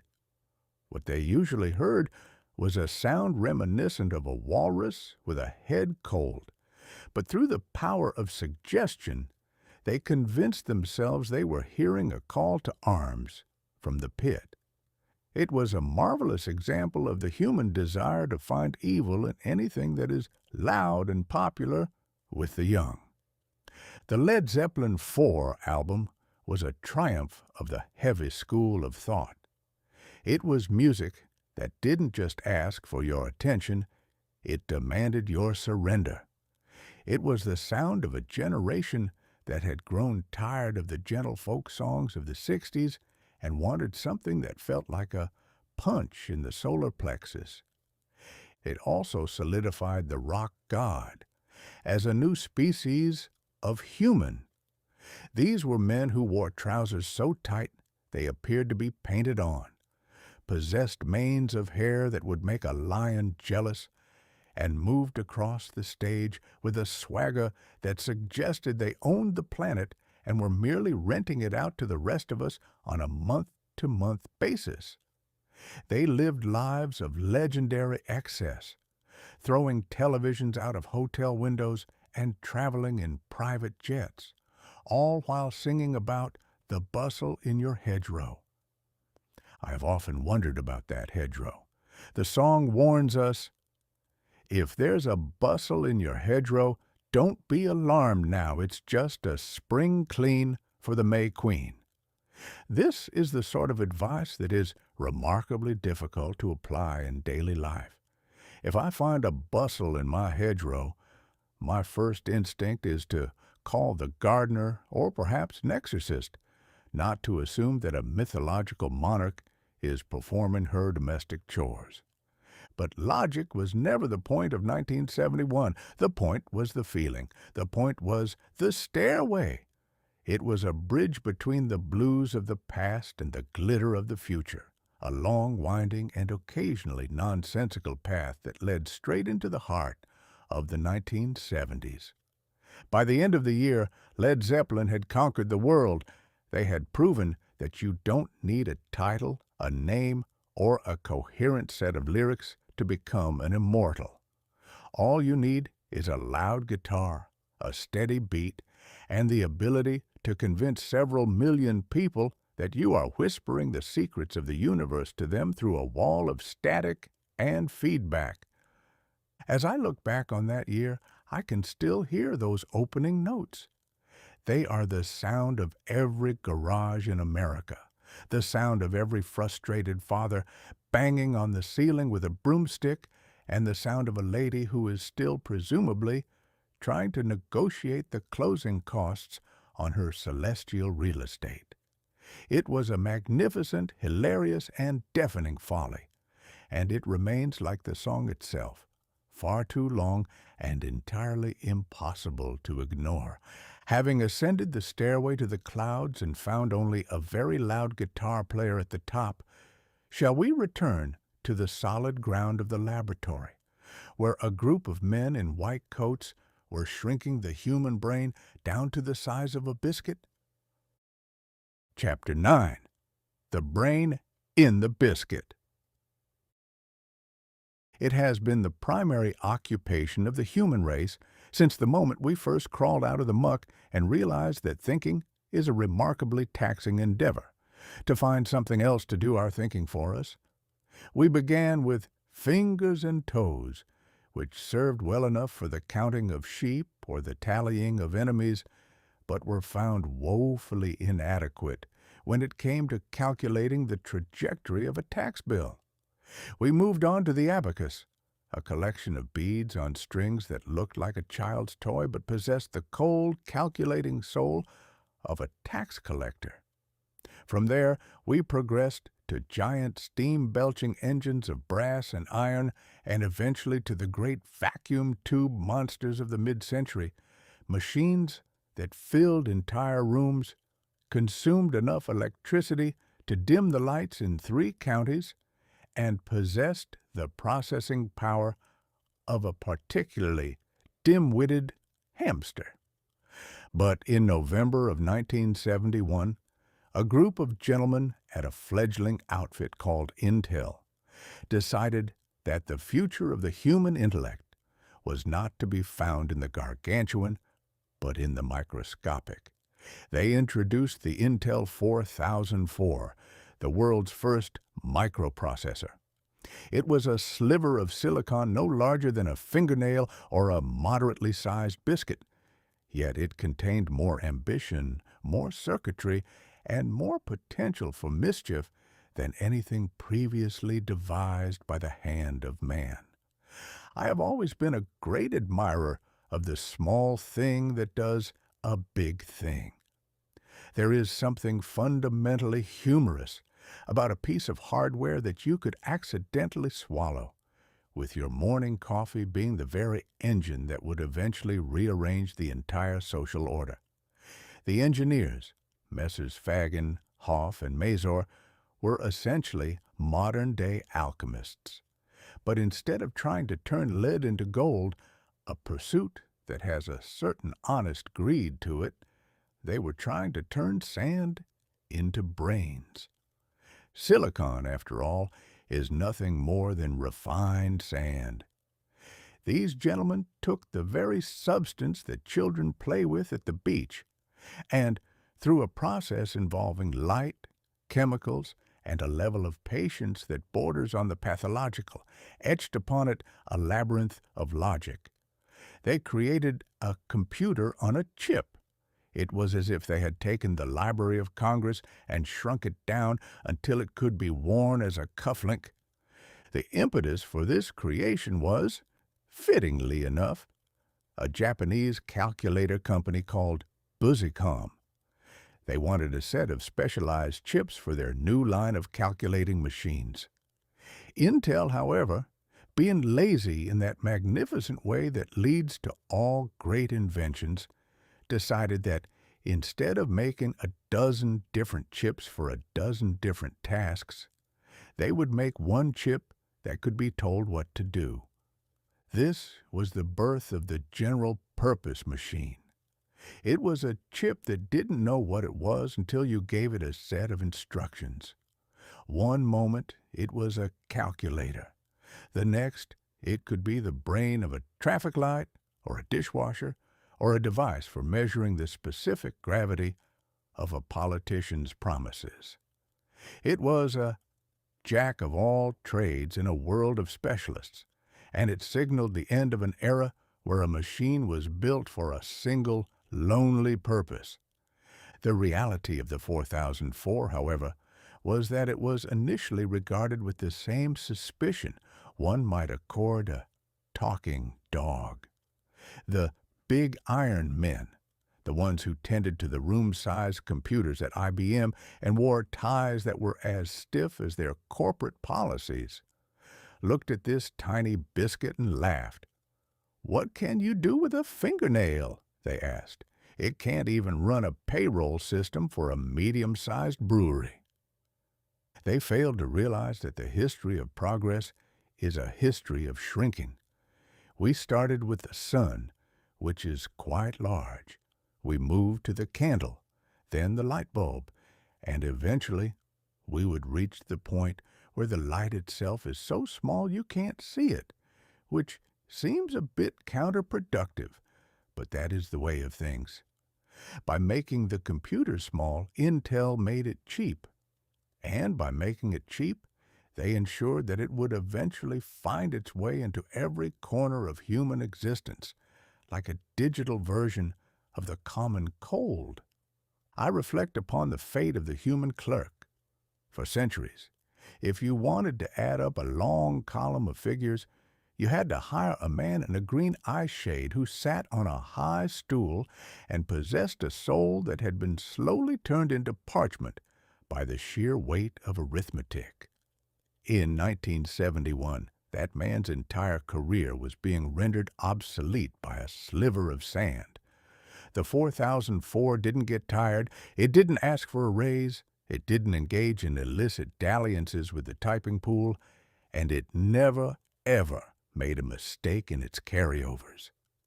It was the beginning of the efficiency humbug.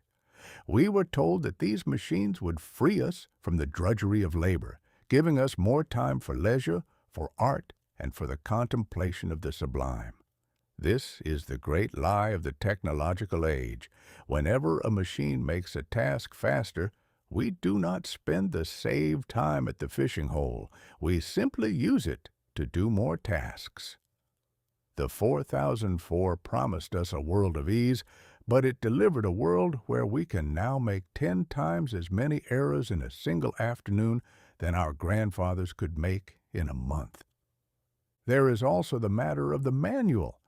To operate a computer in the old days, you needed a PhD and a team of attendants.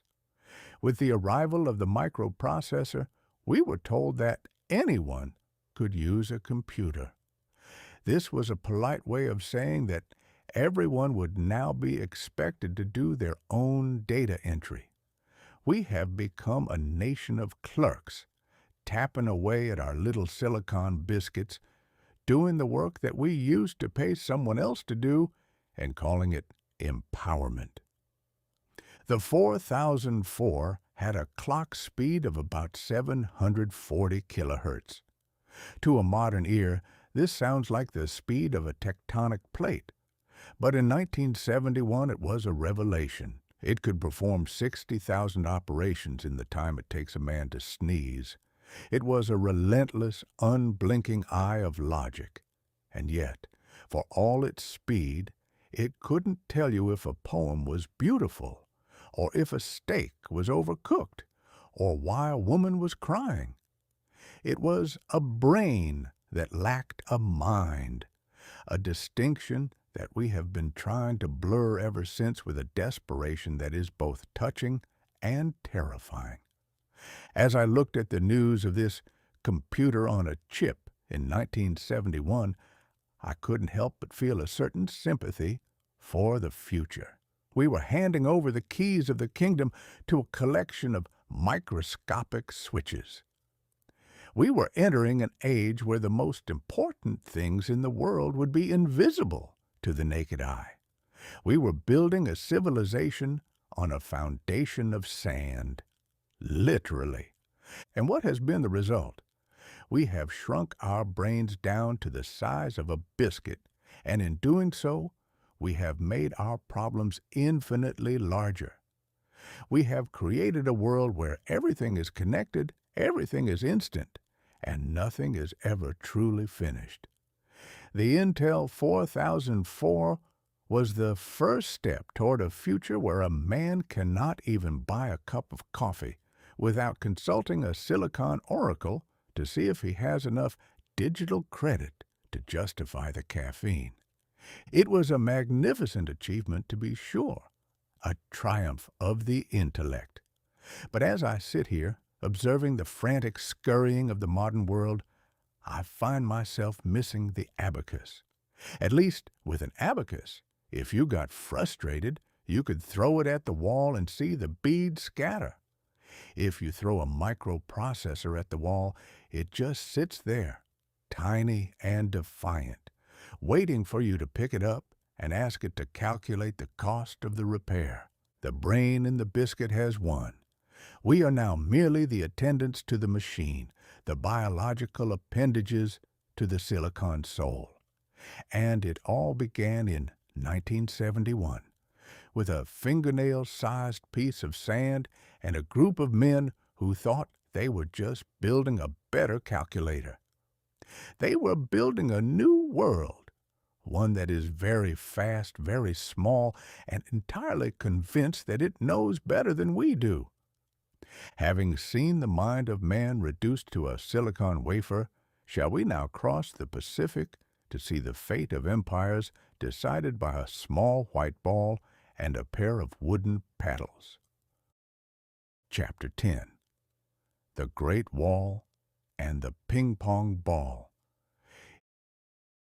It is a common superstition among the governing classes of the world that the fate of nations must be decided by men with very high foreheads, sitting in very cold rooms, surrounded by maps, treaties, and an atmosphere of such suffocating boredom that a single honest laugh would be considered a breach of national security.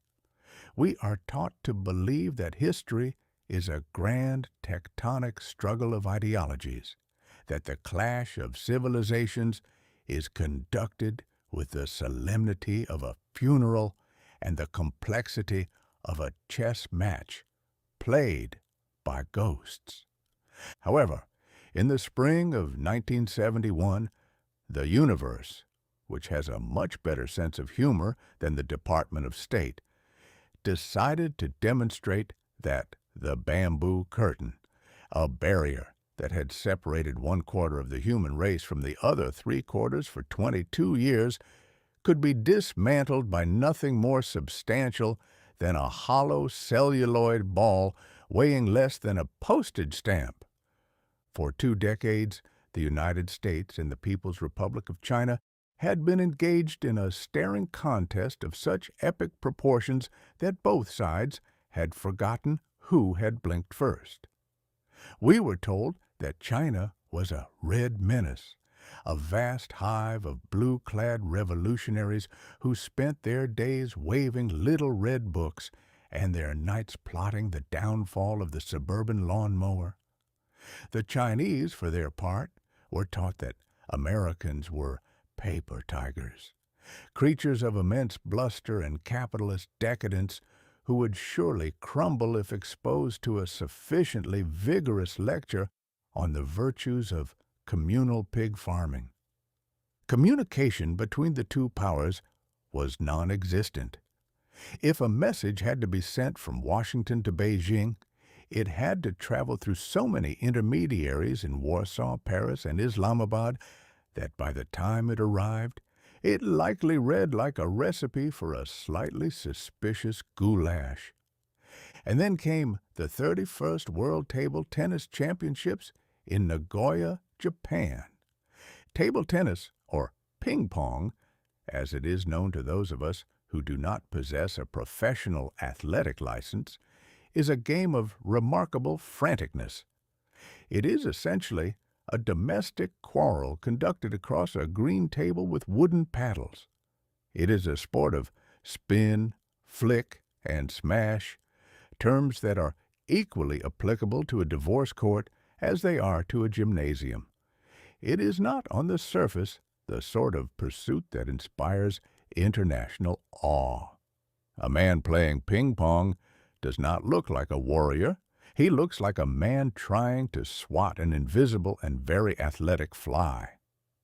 The American team in 1971 was a collection of amateurs, including a young gentleman named Glenn Cowan, a lad with hair of such impressive length and a wardrobe of such kaleidoscopic variety that he appeared to have been recently expelled from a traveling circus. One afternoon in Japan, having lingered too long at his practice, young Mr. Cowan missed his team bus. In a display of that casual American lack of direction that has occasionally won wars and frequently caused international incidents, he hopped onto a bus filled with the Chinese national team. Now, you must imagine the scene. The Chinese players, trained in the rigors of Maoist discipline, sat in stony silence, staring at this long-haired apparition in a floppy hat. To them, he was the personification of the imperialist enemy. To him, they were merely a group of people with a very nice bus. The silence was broken by Zhuang Zedong, the Chinese champion, who committed an act of radical kindness. He stepped forward, shook Cowan's hand, and presented him with a silk-screened landscape of the Huangshan Mountains. In the world of 1971, this was the equivalent of a Martian handing a bouquet of roses to a Kansas farmer. It was a breach of the hate-your-neighbor policy that had been in effect since 1949. When the bus arrived at the stadium, the waiting photographers went into a frenzy. Here was a paper tiger and a red menace, not only occupying the same vehicle, but apparently exchanging gifts. The news reached Chairman Mao in Beijing. Mao, a man who understood the power of a theatrical gesture better than any Broadway producer, saw an opening.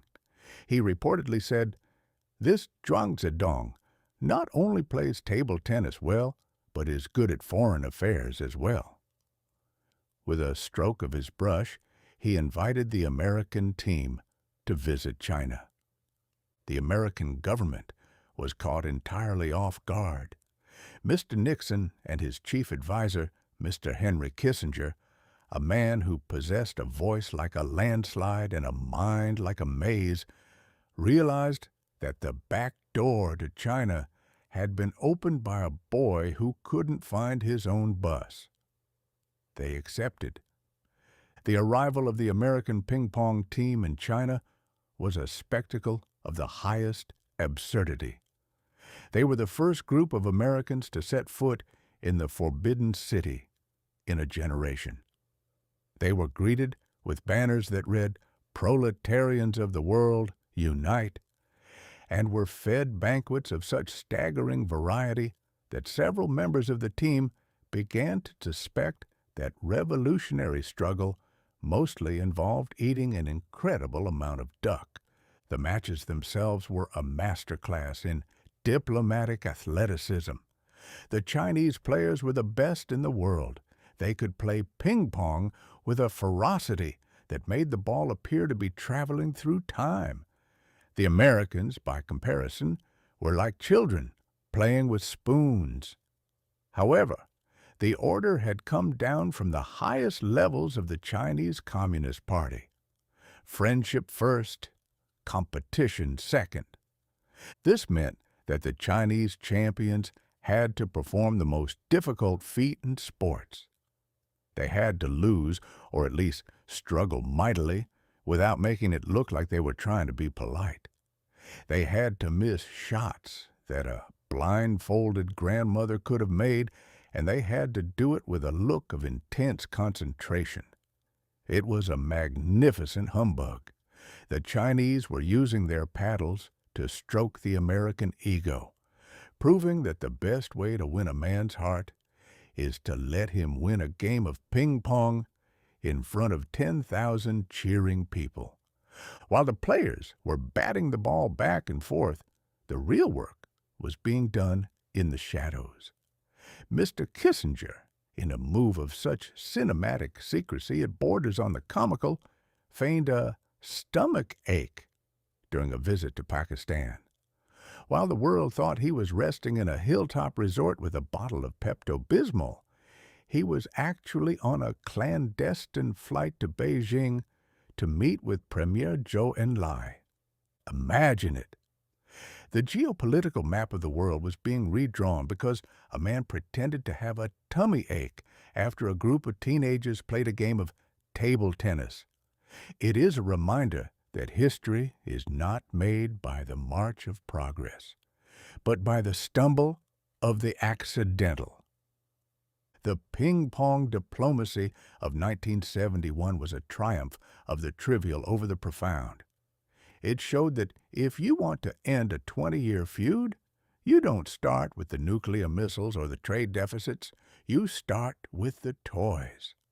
You find a common ground that is so small and so ridiculous that no one can feel dignified while fighting over it. The result was a total shift in the global balance of power. Nixon, the man who had built his career on being the anti-communist par excellence, announced that he would visit China the following year. The Red Menace became a potential trading partner, and the American public began to develop a sudden and intense interest in the Great Wall, Chinese cooking, and the mysterious art of acupuncture.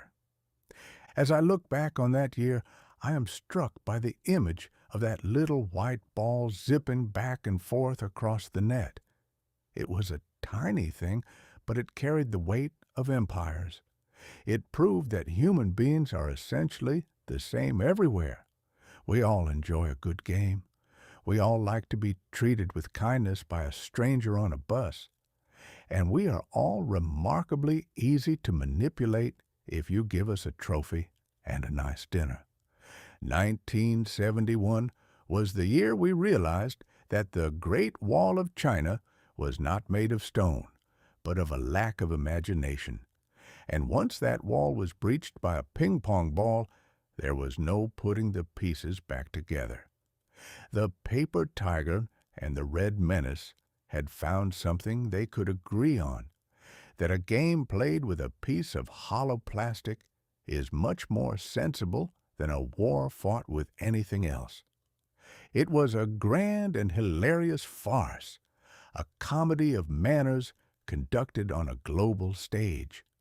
And as the Americans flew home, clutching their silk landscapes and their souvenir paddles, they left behind a world that was slightly less certain of its hatreds and significantly more confused about its sports.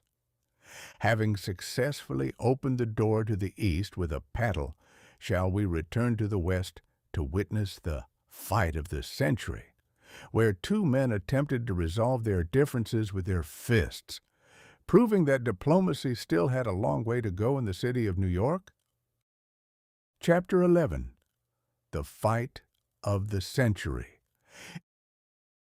It is one of the most durable and inexplicable traits of the human animal that, despite having spent several thousand years inventing libraries, steam engines, and delicate soufflés, his idea of a grand evening's entertainment remains fundamentally unchanged since the days of the Roman Colosseum.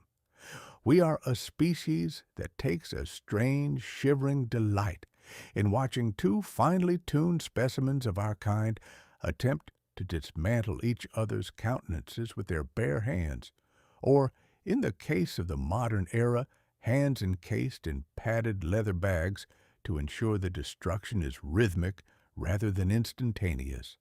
In March of 1971, this primal urge reached a state of such volcanic intensity that the city of New York nearly shook itself off its foundations. The occasion was the Fight of the Century, a title that is bestowed upon a boxing match roughly every 4 years, yet in this instance it possessed a rare and terrifying accuracy. The combatants were Muhammad Ali and Joe Frazier, and the stage was Madison Square Garden, a building that on that particular night contained enough ego, velvet, and illicit perfume to be classified as a fire hazard.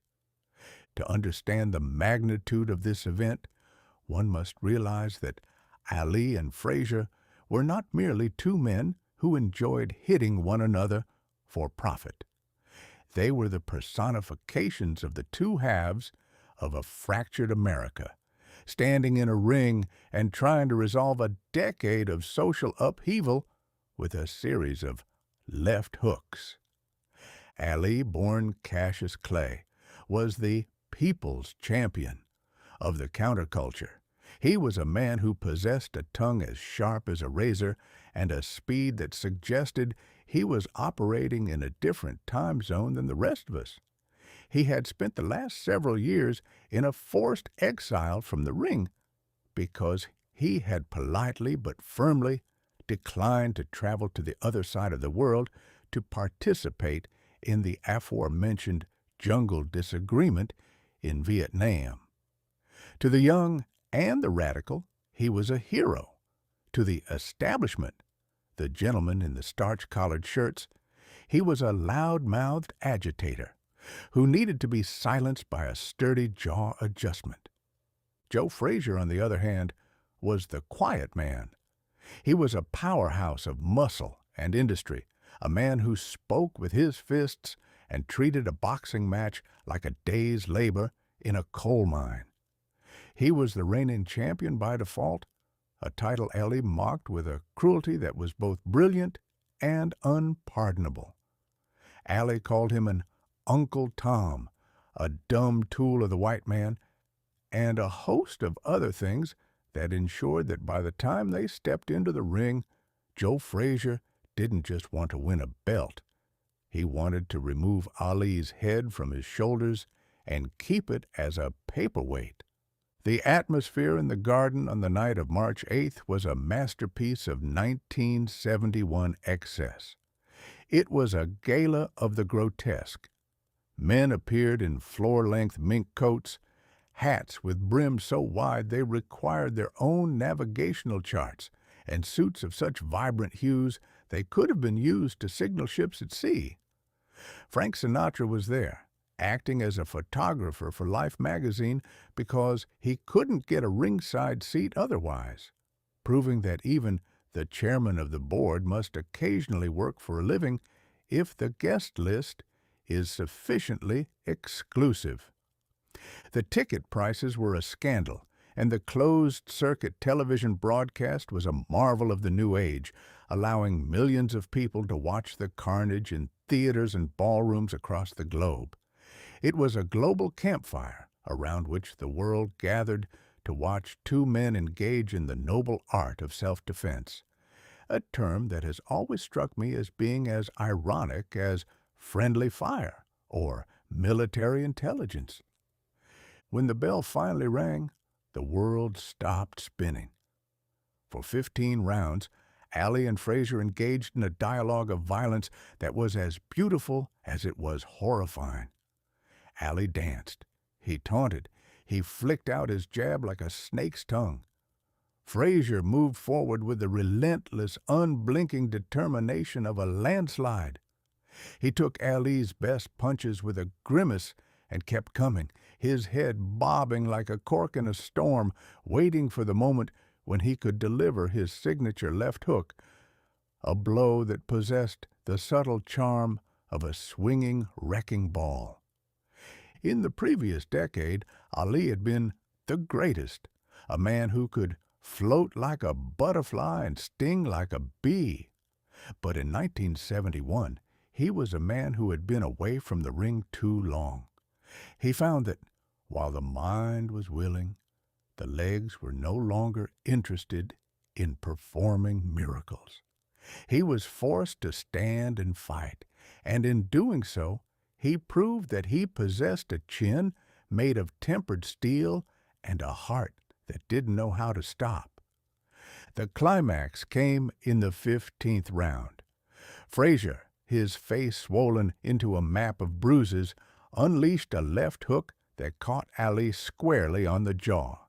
The greatest hit the canvas with a thud that was heard in every living room in America. It was the moment the establishment had been waiting for, the silencing of the mouth. But Ali, in a display of sheer stubborn will, was back on his feet within seconds, though his jaw was swollen to the size of a grapefruit and his eyes were glazed with the fog of battle. Fraser won the decision. He was the undisputed champion.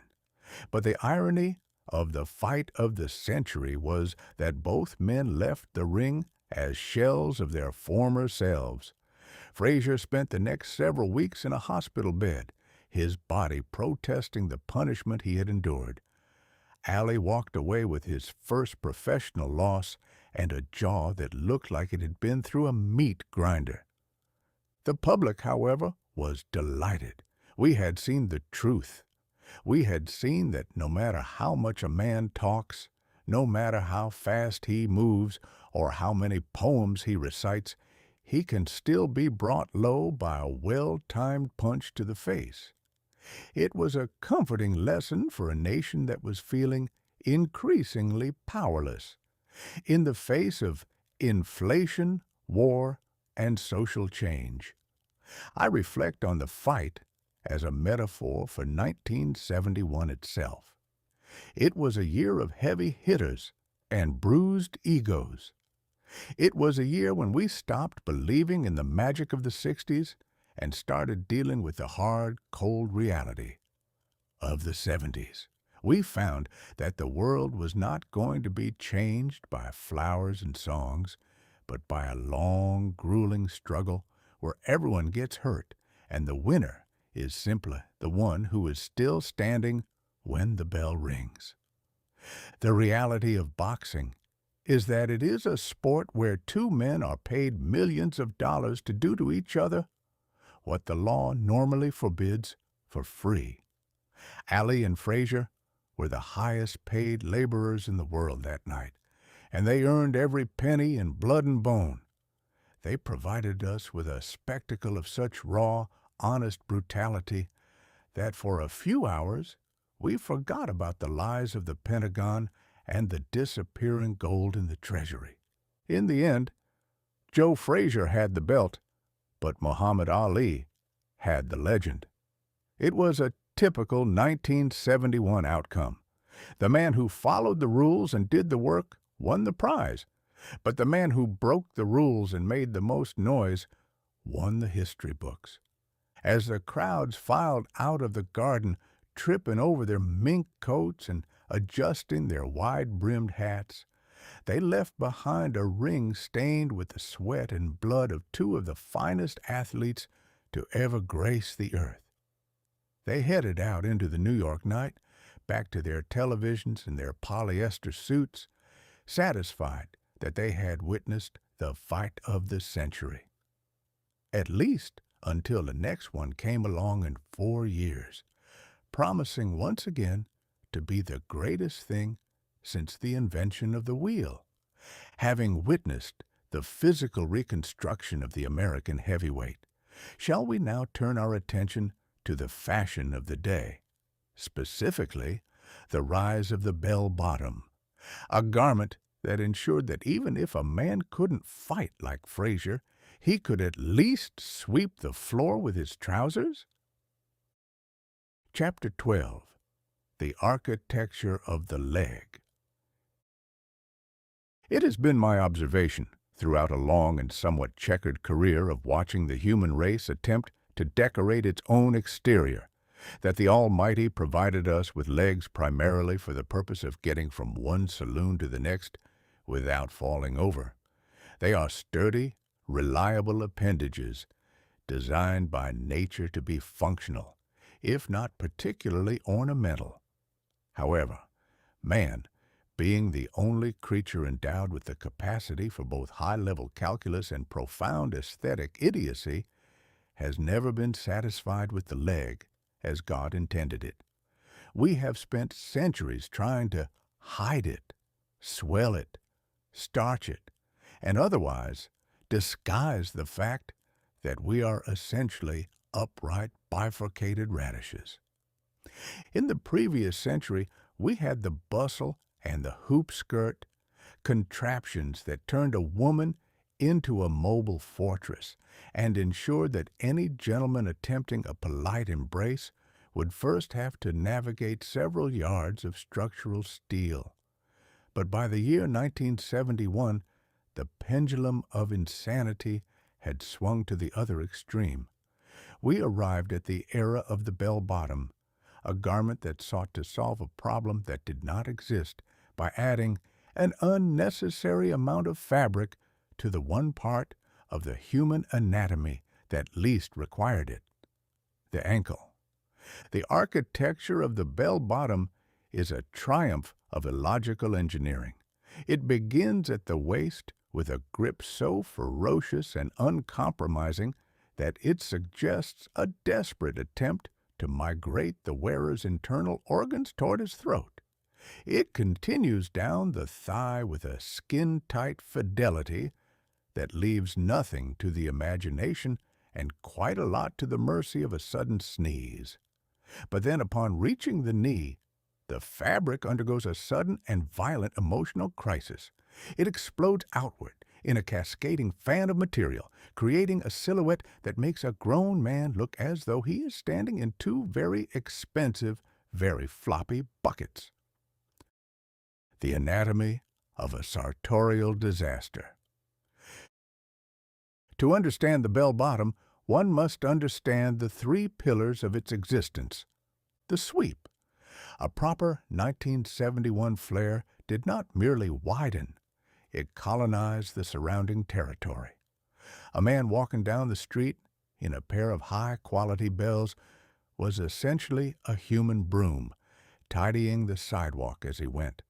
If he encountered a puddle, his trousers did not merely get wet, they acted as a wick, drawing the moisture upward with such efficiency that by the time he reached his destination, he was damp to the hip. The sound. There is a specific acoustic property to a pair of polyester bell-bottoms in motion. It is a rhythmic swish-thwack, swish-thwack, the sound of two miniature sails lashing against each other in a gale.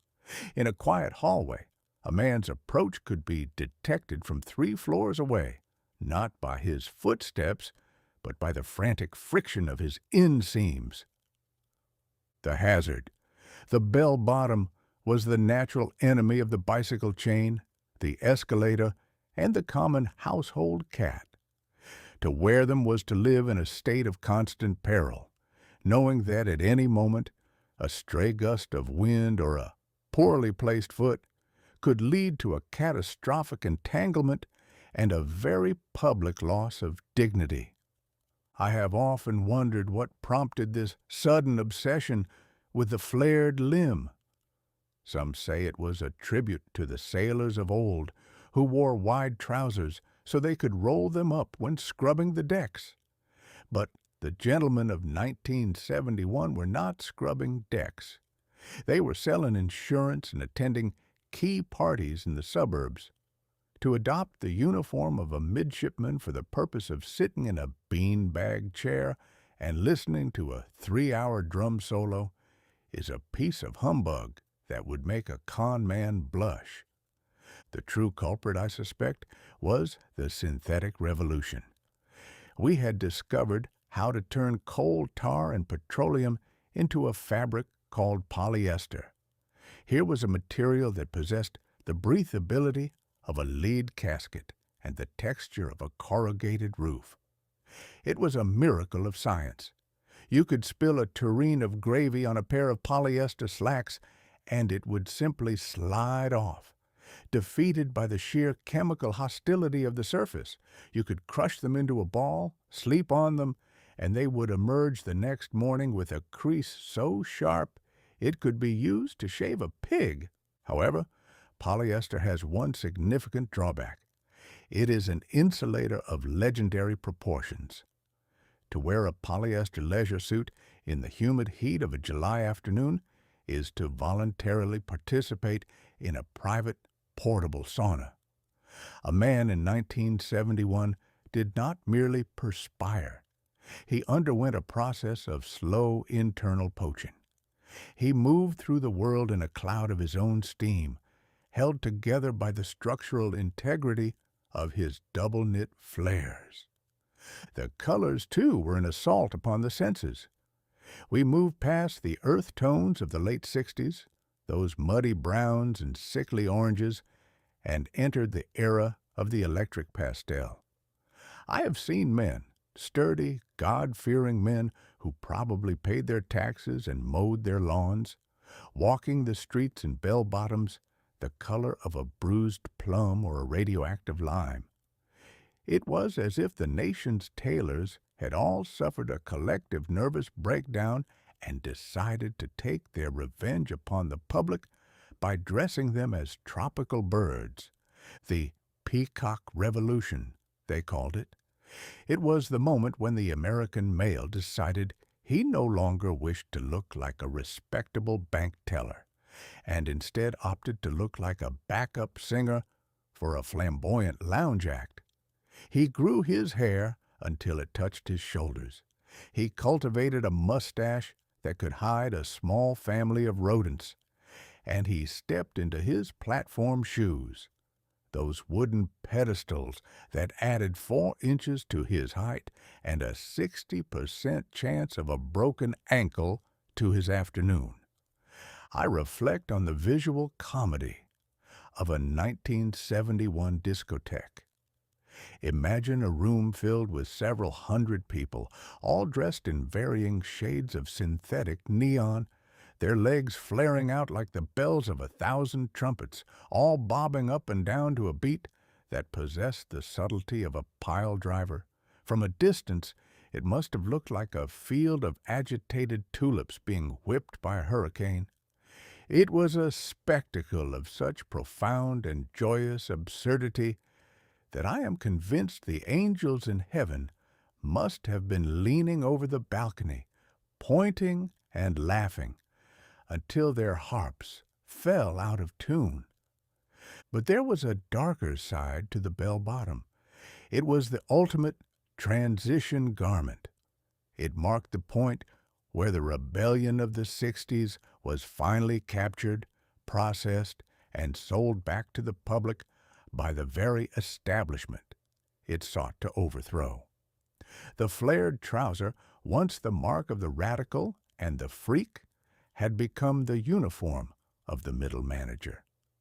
By 1971, you could buy revolutionary flares at Sears, Roebuck and Company for $12.99. The man had won. He had taken the symbol of the counterculture and turned it into a profitable line of leisure wear. It is a recurring theme in our history. We start with a protest and end with a catalog. We begin by wanting to change the world and end by wanting to change our wardrobe. The bell bottom was the physical manifestation of this fatigue. We were tired of the heavy lifting of social change, and we decided that it was much easier to simply look like we were part of a movement than to actually move anything. As the decade wore on, the bells only grew wider, reaching a state of such elephantine proportions that the human foot eventually disappeared entirely. A man became a floating torso, supported by two vast swaying pillars of gabardine. And then, as quickly as it had arrived, the madness passed. The wind changed, the fashion editors grew bored, and the world decided that the ankle was a respectable joint after all. The bells were packed away into attics and thrift stores, where they remain to this day, waiting for a future generation to rediscover them and repeat the folly. Looking back from the vantage point of a century, give or take a few decades, I can only shake my head in wonder. 1971 was a year of many things. It was the year of the moon golf, the year of the disappearing gold, and the year of the secret papers.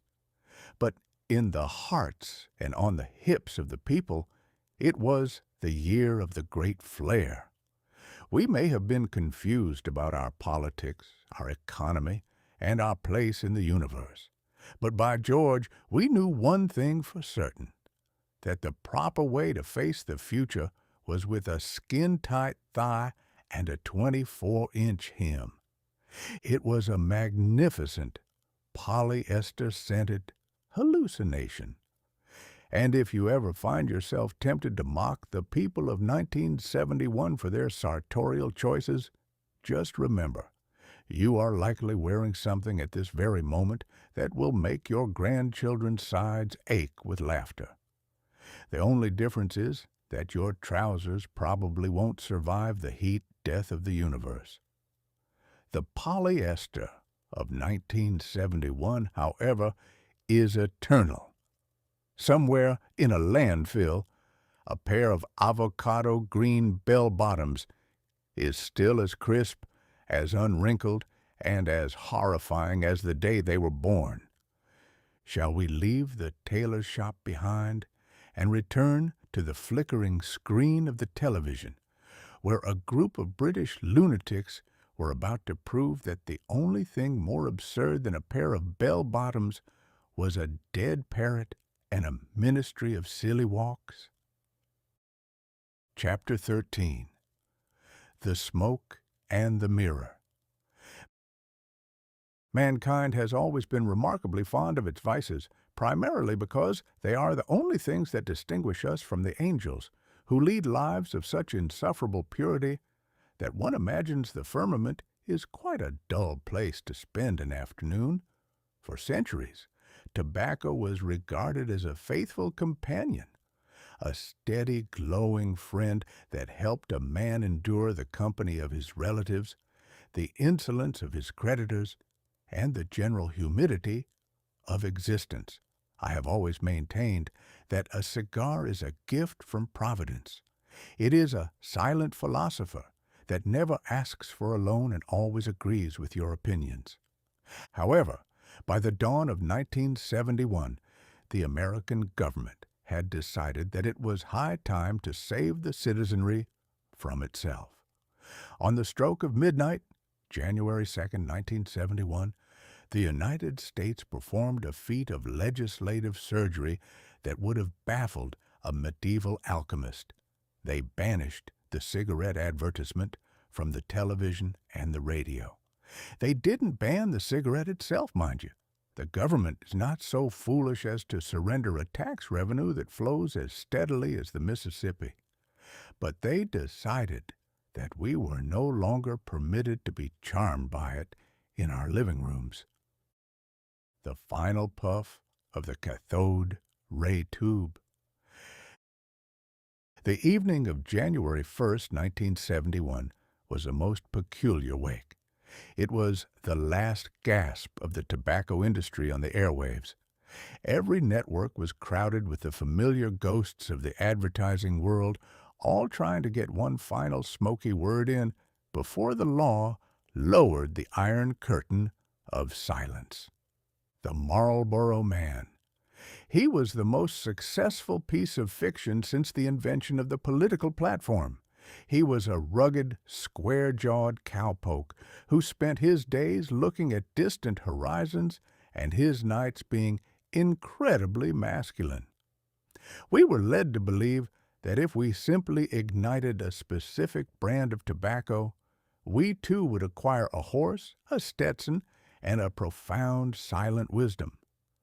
The reality, of course, was that most of us were sitting in a suburban ranch house in Ohio, and the only thing we were acquiring was a cough and a yellowed wallpaper. Virginia Slims. These were marketed to the modern woman under the slogan, "You've come a long way, baby." It was a masterpiece of 1971 sass. The advertisement suggested that the ultimate symbol of female liberation, of the right to vote and hold a job, was the privilege of possessing a cigarette that was slightly thinner than a man's. It was equality through nicotine, a sentiment that suggested the long way we had come was largely toward a shared destiny of respiratory distress. The happy couple. There was always a pair of attractive young people running through a field of daisies or frolicking in a mountain stream, pausing only to light up. One was left with the impression that smoking was an essential part of the athletic life, that if you didn't have a pack in your pocket, you'd likely trip over a wildflower or drown in a puddle.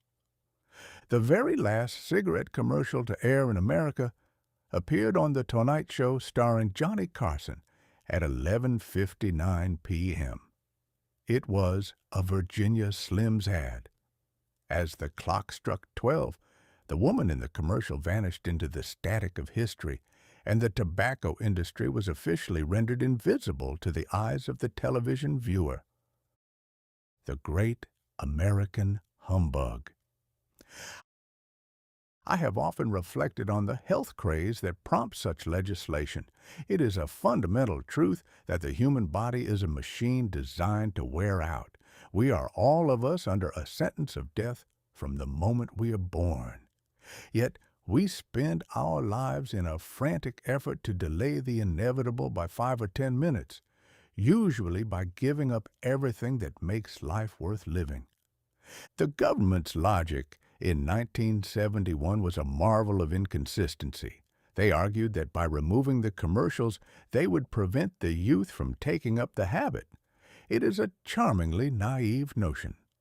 If you tell a boy that a specific thing is dangerous, immoral, and forbidden by the authorities, you have essentially given him the best possible reason to try it immediately.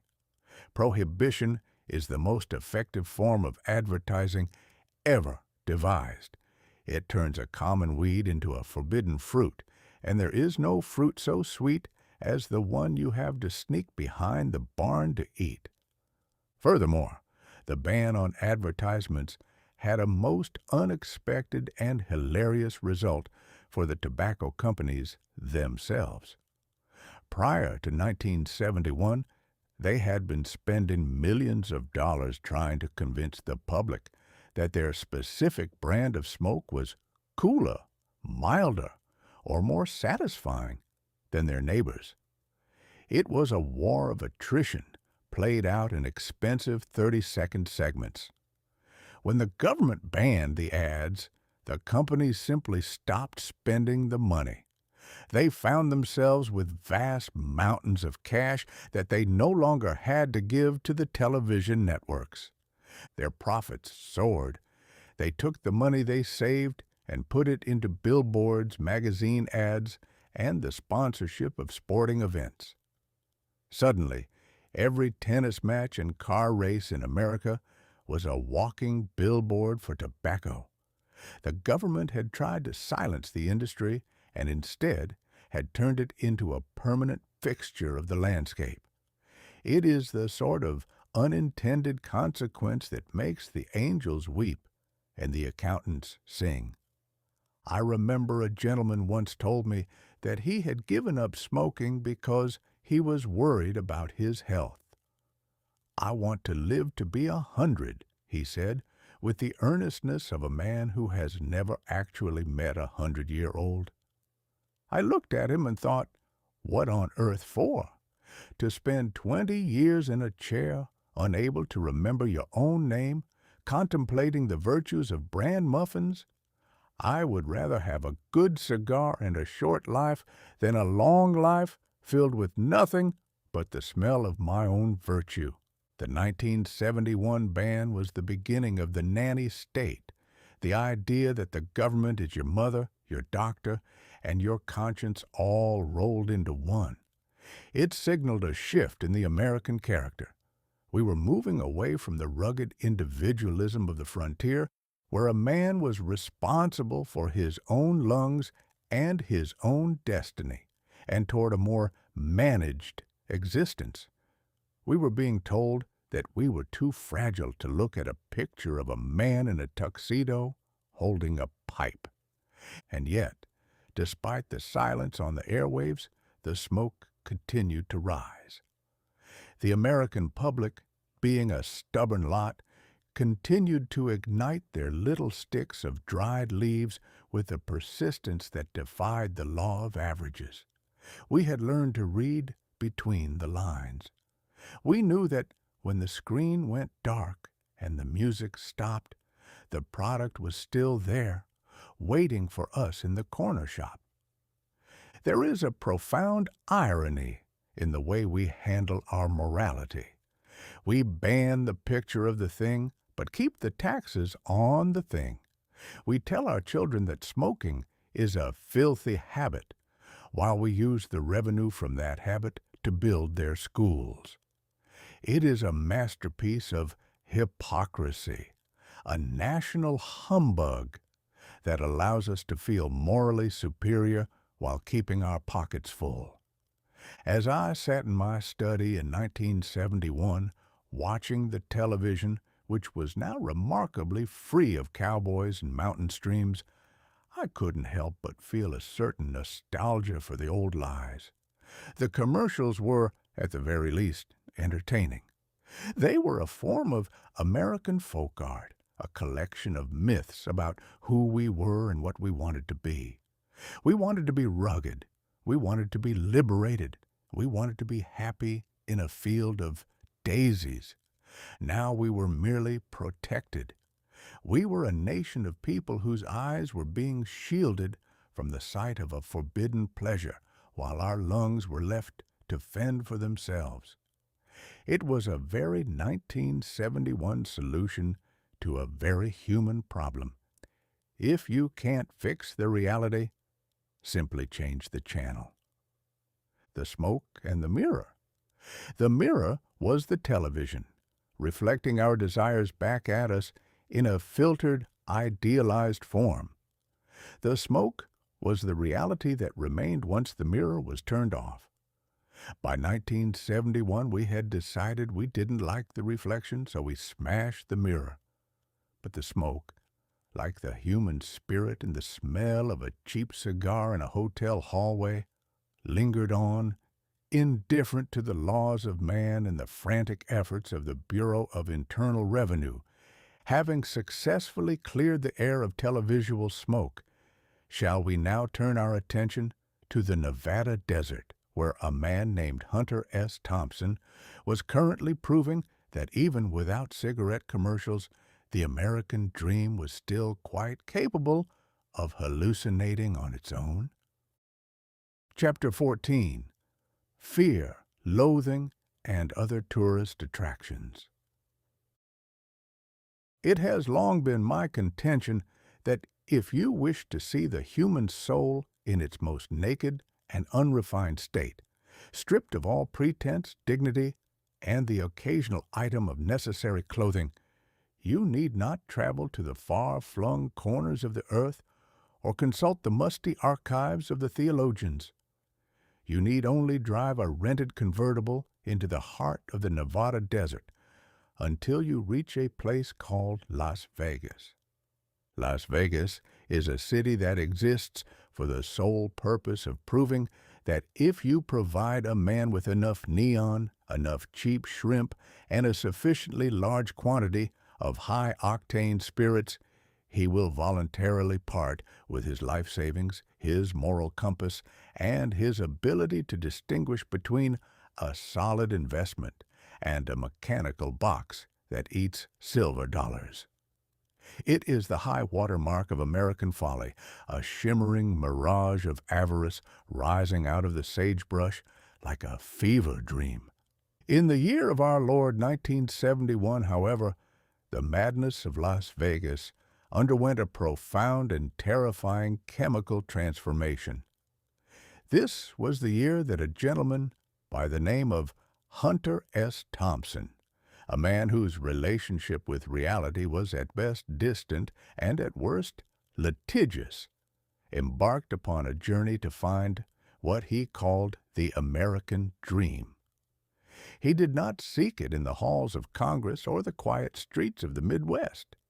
He sought it in the trunk of a great red shark, a Chevy convertible, filled with a collection of pharmaceuticals that would have made a medieval apothecary faint with envy. The red shark and the chemical arsenal.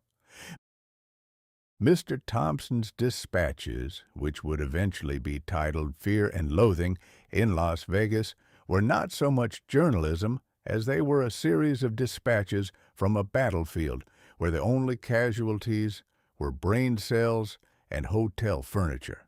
He traveled with a Samoan attorney, a gentleman of immense proportions and even more immense appetites, and together they set out to cover the Mint 400, an off-road motorcycle race. Now, an off-road race in the desert is a spectacle of profound and dusty pointlessness.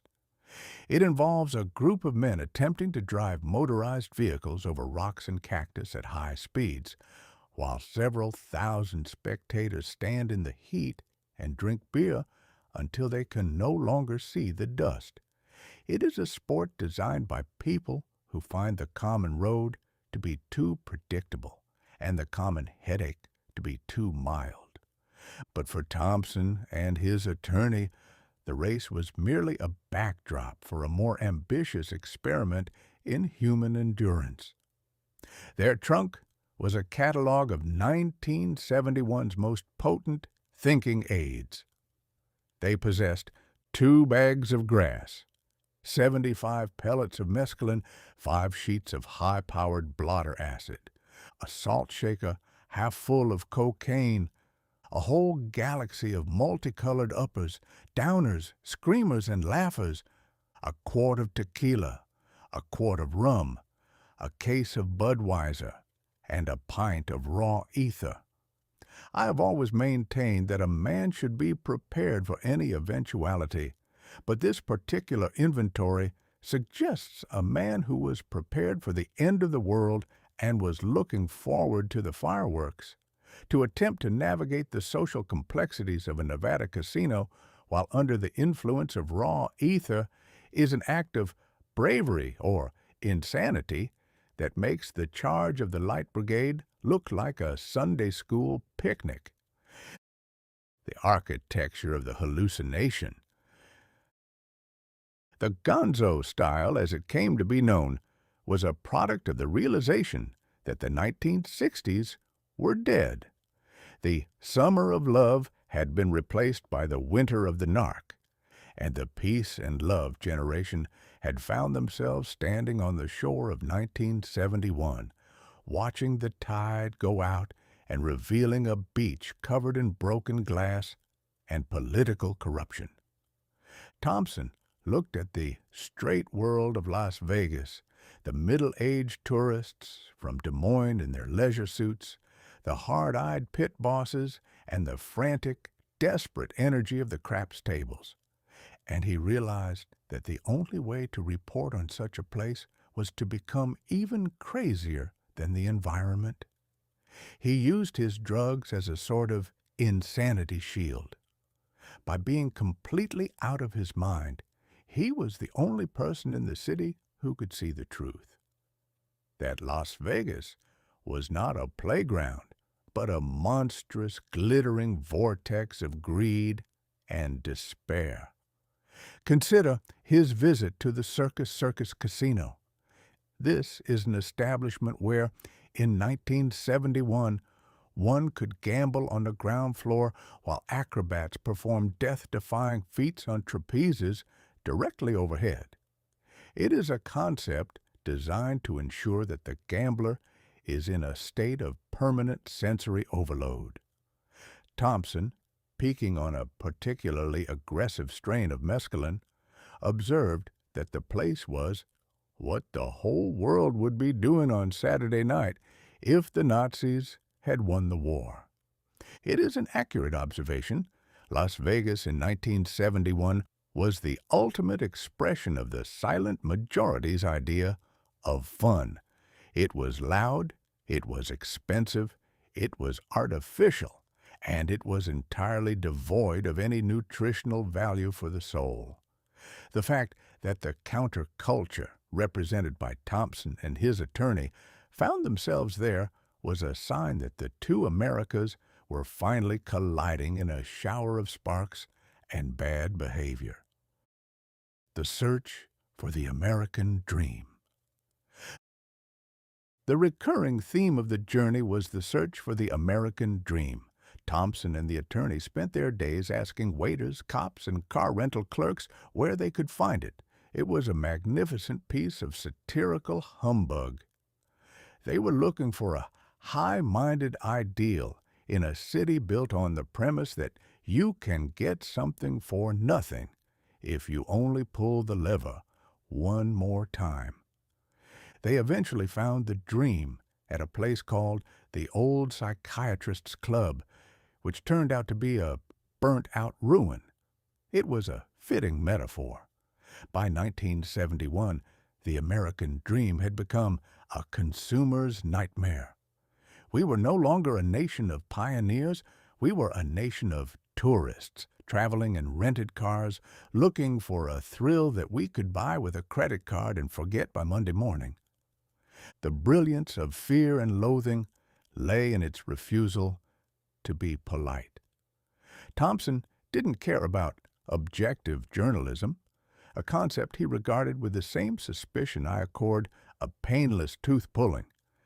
He understood that the only way to tell the truth about 1971 was to lie creatively.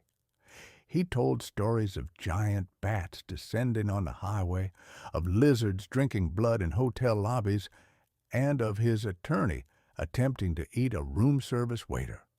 While these events may not have occurred in the physical world, they were entirely accurate descriptions of the feeling of the era. 1971 was a year of bat country.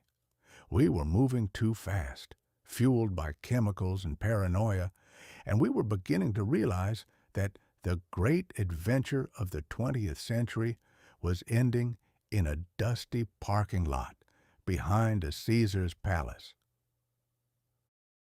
The hangover of the decade. As the Red Shark sped back toward the California border, Thompson reflected on the high water mark, that moment in the mid-60s when it felt as though the forces of light were actually going to win. But by 1971, the water had receded. So now, less than 5 years later, you can go up on a steep hill in Las Vegas and look west. And with the right kind of eyes, you can almost see the high water mark, that place where the wave finally broke and rolled back. It is a melancholy thought, expressed with the wit of a man who has seen too much and slept too little. 1971 was the year of the Great American Hangover. We had tried to change the world with music and flowers, and we had failed. Now we were left with the bill, a splitting headache, and the realization that the establishment was still in charge, still lying to us, and still wearing avocado green polyester.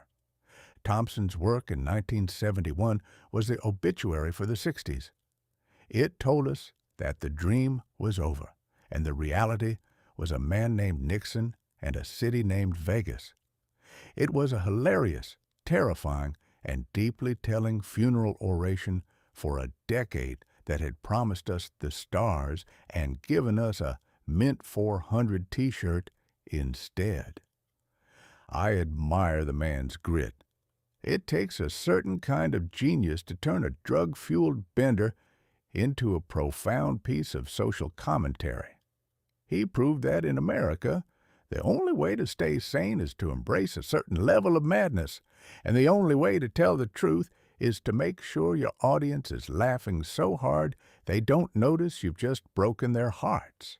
As I look back on that year, I can see them still, the doctor of journalism and the great Samoan, barreling across the desert, the trunk full of ether and the heart full of loathing, searching for a dream that had already been sold to a developer and turned into a parking lot. It was a magnificent folly, and it remains the most honest thing ever written about a year that didn't know whether to laugh, cry, or call the police. Having survived the bat country and the chemical hallucinations of the desert, shall we return to the humid reality of the city, where a man named D.B. Cooper was currently proving that the only way to truly get away from it all was to jump out of a moving airplane with a bag of cash? Chapter 15, The King of the Road and the Sky. It has long been a source of quiet comfort to me that no matter how many locks we put on our doors or how many statutes we engrave in marble, the human spirit remains stubbornly attracted to the successful outlaw. We are taught to admire the virtuous, the industrious, and the law-abiding, but in our heart of hearts, that dark, dusty corner of the soul where we keep our most honest impulses, we reserve a special seat of honor for the man who can look the entire machinery of civilization in the eye, spit on its boots, and walk away with the silver. In the year of our Lord 1971, air travel was still a somewhat dignified affair. It had not yet become the frantic, soul-crushing exercise in livestock management that it is today. A man could walk onto a Boeing 727 wearing a suit and a tie, carrying a briefcase and a heart full of secrets, and no one would dream of asking him to remove his shoes or surrender his pocket knife. It was an era of trust, which is merely a polite word for a lack of imagination on the part of the authorities. On the afternoon of November 24th, a Wednesday, the very eve of Thanksgiving, when the nation was collectively preparing to overeat and argue with its relatives, a gentleman calling himself Dan Cooper stepped up to the Northwest Orient Airlines counter in Portland, Oregon. He paid $20 for a one-way ticket to Seattle. He was a man of middle height, middle age, and middle-class attire, the sort of person who could vanish into a crowd of three. He was, in short, the perfect American ghost. The Gentleman Hijacker's Manifesto. Once the plane was in the air, Mr. Cooper did not jump up and scream like a common lunatic. He did not wave a pistol or demand the pilot fly to Havana, a destination that was, at the time, the fashionable choice for the disgruntled traveler. Instead, he behaved with a level of decorum that suggested he was about to chair a meeting of the local library board. The note? He handed a slip of paper to the flight attendant, a Miss Florence Schaffner. Being a young woman accustomed to the unwanted attentions of traveling salesmen, she assumed it was a telephone number and dropped it unread into her purse. Cooper leaned toward her and whispered with the patience of a weary school teacher, "Miss, you'd better look at that note. I have a bomb." The bomb, the note, written in neat all-capital letters, informed the crew that he required $200,000 in negotiable American currency and 4 parachutes. He opened his briefcase just long enough to show Miss Schaffner a collection of red cylinders and wires, a sight that is remarkably effective at clarifying one's priorities. The bourbon. Having established the terms of his business, Mr. Cooper did the most 1971 thing imaginable. He ordered a bourbon and water. He paid his bill. He even offered to buy the flight attendant a drink. He sat there, smoking his Raleigh cigarettes and sipping his whiskey, while the United States government scrambled to find $200,000 in unmarked $20 bills on a holiday weekend. The logic of the 4 parachutes. The demand for 4 parachutes was a stroke of genius that would have made a professional gambler weep with envy. By asking for 4, Cooper led the authorities to believe that he intended to take hostages with him into the sky. This ensured that the parachutes provided would be in good working order. No lawman wants to be responsible for the unintended descent of a stewardess. The money arrived in Seattle, packed into a canvas bag along with the parachutes. The passengers were released, most of them entirely unaware that they had been a part of a historical event, believing instead that the delay was merely the usual incompetence of the airline. Cooper then ordered the pilot to fly toward Mexico City, specifying a flight path that was low, slow, and conducted with the landing gear down and the rear stairs lowered. The crew was told to stay in the cockpit. Somewhere over the dark, rain-swept forests of southwest Washington, in the middle of a freezing Thanksgiving Eve storm, Dan Cooper stepped out onto the rear stairs, clutched his bag of cash, and vanished into the void. The Great Northwest Goose Chase. The response from the FBI was a marvel of industrious futility. They mobilized thousands of men, searched thousands of square miles of dense timber, and interviewed every man in America named Dan Cooper, who didn't have a solid alibi for that Wednesday night. They looked for a body. They looked for a parachute. They looked for a single $20 bill. They found nothing but mud, pine needles, and the growing realization that they had been outfoxed by a man in a clip-on tie. The name D.B. Cooper was actually a journalist's error. A local reporter confused the suspect with a different man named D.B. Cooper, who had been questioned early on. But the name stuck. It sounded more adventurous, more rhythmic. D.B. Cooper became the patron saint of the little man who had finally gotten one over on the big system. I have often reflected on why the public took so warmly to a criminal. It was because Cooper's crime was so clean. He didn't hurt anyone. He was polite. He paid for his drink. He didn't rant about politics or religion. He simply asked for a large sum of money and then performed a feat of such spectacular daring that it bordered on the suicidal. He jumped into a thunderstorm at 10,000 feet, wearing a business suit and loafers, into a wilderness where the temperature was below freezing.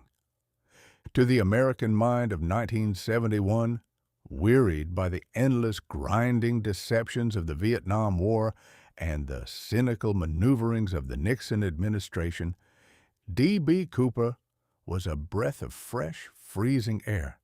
He represented a brand of individual initiative that we feared had been lost. He was the king of the road, only his road was located at an altitude of 10,000 feet and ended in a pine tree. The legacy of the leap. For decades, the mystery of Cooper has lingered like the smell of wood smoke in a damp forest. In 1980, a young boy found a few $1,000s of the ransom money buried in the sand along the Columbia River, rotted, water-damaged, but unmistakably Cooper's. It was a tantalizing clue that suggested the outlaw might have perished in the jump, his bones scattered among the ferns. But the public prefers the other version. We prefer to believe that Dan Cooper landed safely, cached his parachute, walked out to a nearby highway, and caught a bus to a new life. We like to think of him sitting on a beach in Mexico, or perhaps living quietly in a suburb of Tacoma, tending his roses and chuckling every time he sees a Northwest Orient airplane fly overhead. The reality is that D.B. Cooper did more for airline security than any law ever passed by Congress. Because of him, we have Cooper vanes, small mechanical latches that prevent the rear stairs of a 727 from being opened in flight. We have metal detectors, we have bag searches, and we have the permanent loss of the idea that a man in a suit is inherently trustworthy. 1971 was the year we realized that the sky was no longer a sanctuary. It was a year when the boundaries between the possible and the impossible were being blurred by men with parachutes and men with microprocessors. Cooper proved that the world was still large enough to hide a man, provided he had enough courage and a sufficiently good tailor. As I look back on that rainy night, I can almost see him, standing on the edge of the stairs, the wind howling around him, the city lights of Seattle fading in the distance. He didn't look back. He didn't hesitate. He simply stepped into the dark, leaving behind a baffled government, a legendary mystery, and a very confused flight attendant who was still wondering why he had offered to buy her a drink.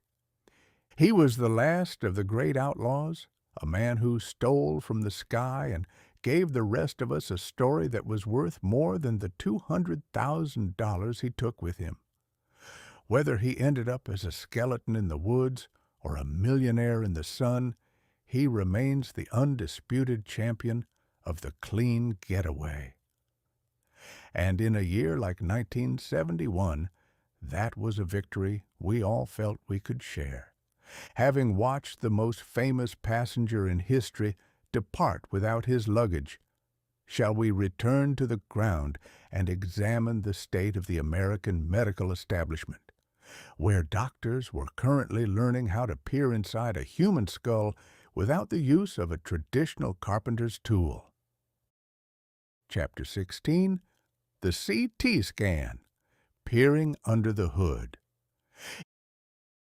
It has long been a source of considerable irritation to the medical profession that the human body is constructed with such a perverse degree of privacy.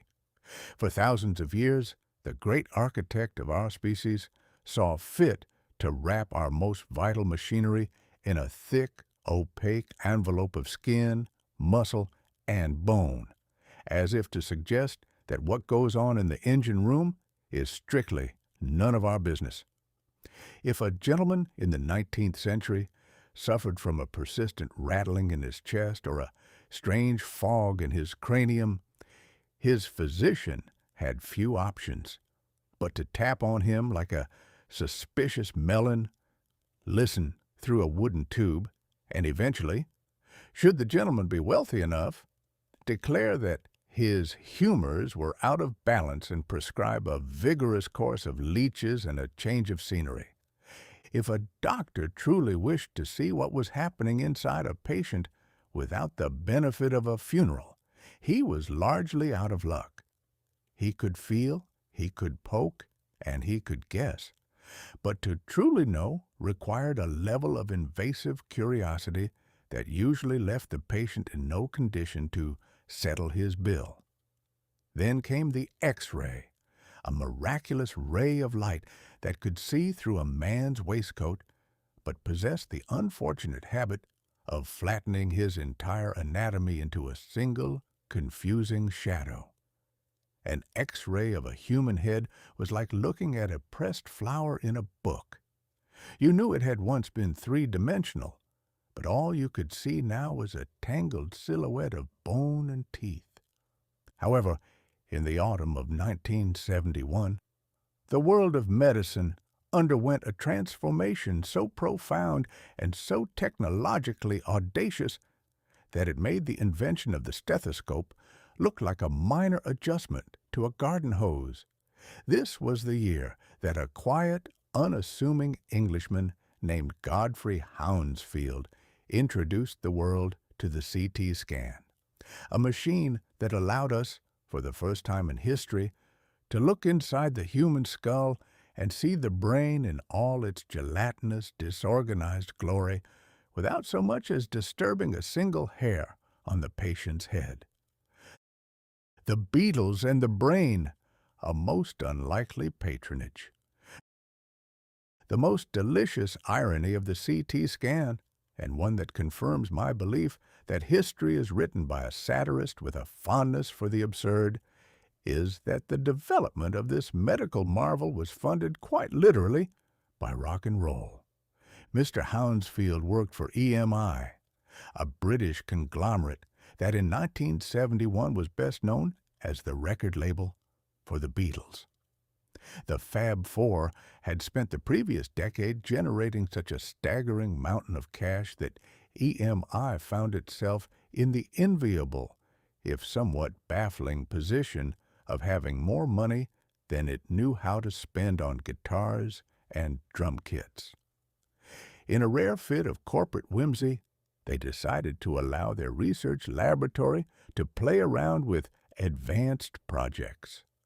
Thus, every time a teenager in 1967 bought a copy of Sgt. Pepper's Lonely Hearts Club Band, a small portion of that investment was being funneled into the brain of Godfrey Hounsfield. It is a magnificent thought. The very music that parents feared was rotting the brains of the youth was actually paying for the technology that would eventually allow doctors to see exactly how much rot had occurred. We looked at the stars with NASA, but we looked at our own gray matter thanks to Yellow Submarine. The architecture of the Donut of Destiny. The machine itself was a marvel of 1971 engineering. It did not look like a medical instrument. It looked like a piece of the future that had been mistakenly delivered to a hospital basement. It consisted of a large rotating ring, a gantry, through which the patient's head was inserted. The genius of Hounsfield's invention, which he called computerized axial tomography, a name clearly intended to ensure that no layperson would ever attempt to pronounce it, was in its mathematical persistence. Rather than taking one flat picture, the machine rotated an X-ray source around the patient, taking thousands of tiny measurements from every conceivable angle. These measurements were then fed into a computer, a machine that in 1971 possessed the physical dimensions of a refrigerator and the processing speed of a very thoughtful snail. The computer would then crunch the numbers, performing millions of calculations to reconstruct a cross-sectional slice of the brain. It was like taking a loaf of bread and, instead of looking at the crust, pulling out a single slice to see where the raisins were hidden. For the first time, doctors could see the difference between gray matter, white matter, blood, and bone. They could see a tumor before it became a tragedy. They could see a stroke while it was still a secret. The experience of being sliced. To be a patient in the early days of the CT scan was to participate in a grand scientific humbug. You were laid upon a motorized pallet and slowly inserted into the donut. The machine would begin to hum, a sound reminiscent of a hive of very industrious and slightly irritable bees. As the X-ray tube spun around your cranium, you were instructed to remain perfectly still, an instruction that is remarkably difficult to follow when you are convinced that your head is being used as the centerpiece for a high-tech game of Ring Around the Rosie. The process was not fast. The first scan took 9 days to reconstruct into a single image. By 1971, they had whittled this down to a few hours, but it still required the patient to possess a level of patience that would have tested the resolve of a stone statue. You sat there, contemplating the mysteries of the universe, while the computer in the next room struggled to turn 1,000,000,000 numbers into a picture that didn't look like a Rorschach test. And what did we find when we finally looked inside? That is the greatest surprise of all. We found that the human brain, the organ that has composed symphonies, split the atom, and invented the Egg McMuffin, looks remarkably like a bowl of cold oatmeal that has been left out in the rain. It is a humble-looking thing, possessing no moving parts, no flashing lights, and no obvious indication of why it is so much more troublesome than the liver or the spleen. The era of the transparent man. The arrival of the CT scan marked the end of the guessing age of medicine. Before 1971, a surgeon was a bit like a treasure hunter working without a map. He knew there was something buried in there, but he didn't know exactly where until he started digging. After 1971, the body became transparent. We were entering the era of the digital patient, where a man's secrets could be laid bare on a cathode ray tube before he had even finished his first cup of hospital broth. It also introduced a new kind of medical anxiety. Before the scan, if you had a headache, you took an aspirin and hoped for the best. After the scan, you could go to the hospital and be told that you had a minor anomaly in the left temporal lobe, a phrase that is guaranteed to ensure you never sleep soundly again. Knowledge is power, but in the hands of a nervous patient, it is also a recipe for a very expensive set of ulcers. The medical establishment, of course, embraced the machine with a fervor that was only partially motivated by the desire to save lives. It was also motivated by the fact that a CT scan was a very expensive thing to perform. It turned the hospital from a place of quiet recovery into a high-tech factory of data. We began to value the image more than the patient. A doctor could now spend 20 minutes looking at a scan of your brain without ever having to look you in the eye or ask how your mother was doing. I reflect on the irony of our progress. We have spent billions of dollars to see into the mind, yet we are no closer to understanding a single thought. We can see the hardware of the soul in glorious digital cross-sections, but the software, the dreams, the fears, and the inexplicable urge to buy a pet rock remains as mysterious as ever. Godfrey Hounsfield gave us the map, but he forgot to provide the legend. As the first CT images flickered to life in 1971, showing the hidden geography of the human skull, the medical world cheered. We had conquered the last frontier of the body. We could now see the invisible. But as I looked at those grainy gray and white slices of humanity, I couldn't help but think that perhaps some things were meant to stay hidden. There is a certain dignity in being opaque, in knowing that your thoughts are your own, and that no machine, no matter how many Beatles albums paid for it, can truly see what you are thinking about while you're lying in the donut. Most likely, you were thinking about the bill, for that is the ultimate legacy of the CT scan. It allowed us to see our problems in much greater detail, and it allowed the hospital to charge us significantly more for the privilege of knowing exactly what was wrong with us. It was a triumph of 1971, a year when we looked into the void and found that it was filled with data, debt, and a very expensive spinning X-ray tube. Having seen the glass head of 1971, shall we now return to the kitchen, where a man with a vision and a very particular kind of round bread was about to revolutionize the way the world consumed its breakfast? Chapter 17. The Empire of the Egg. It has long been a source of profound theological debate whether the chicken or the egg arrived first upon this dusty stage of existence, but by the year 1971, the American public had ceased to care about the origin of either. We were far more concerned with whether the egg could be coerced into a perfectly symmetrical circle, topped with a slab of salt-cured mystery and wedged between two halves of a dusty biscuit, all for the purpose of being consumed at 60 miles per hour in a vehicle that possessed the aerodynamic properties of a brick. For centuries, breakfast was a sacred and stationary affair. A man of the 19th century approached his morning meal with the solemnity of a judge passing sentence. There were eggs, certainly, but they were scrambled in a pan that had seen 3 generations of grease. There were rashers of bacon that required a knife, a fork, and a sturdy set of molars.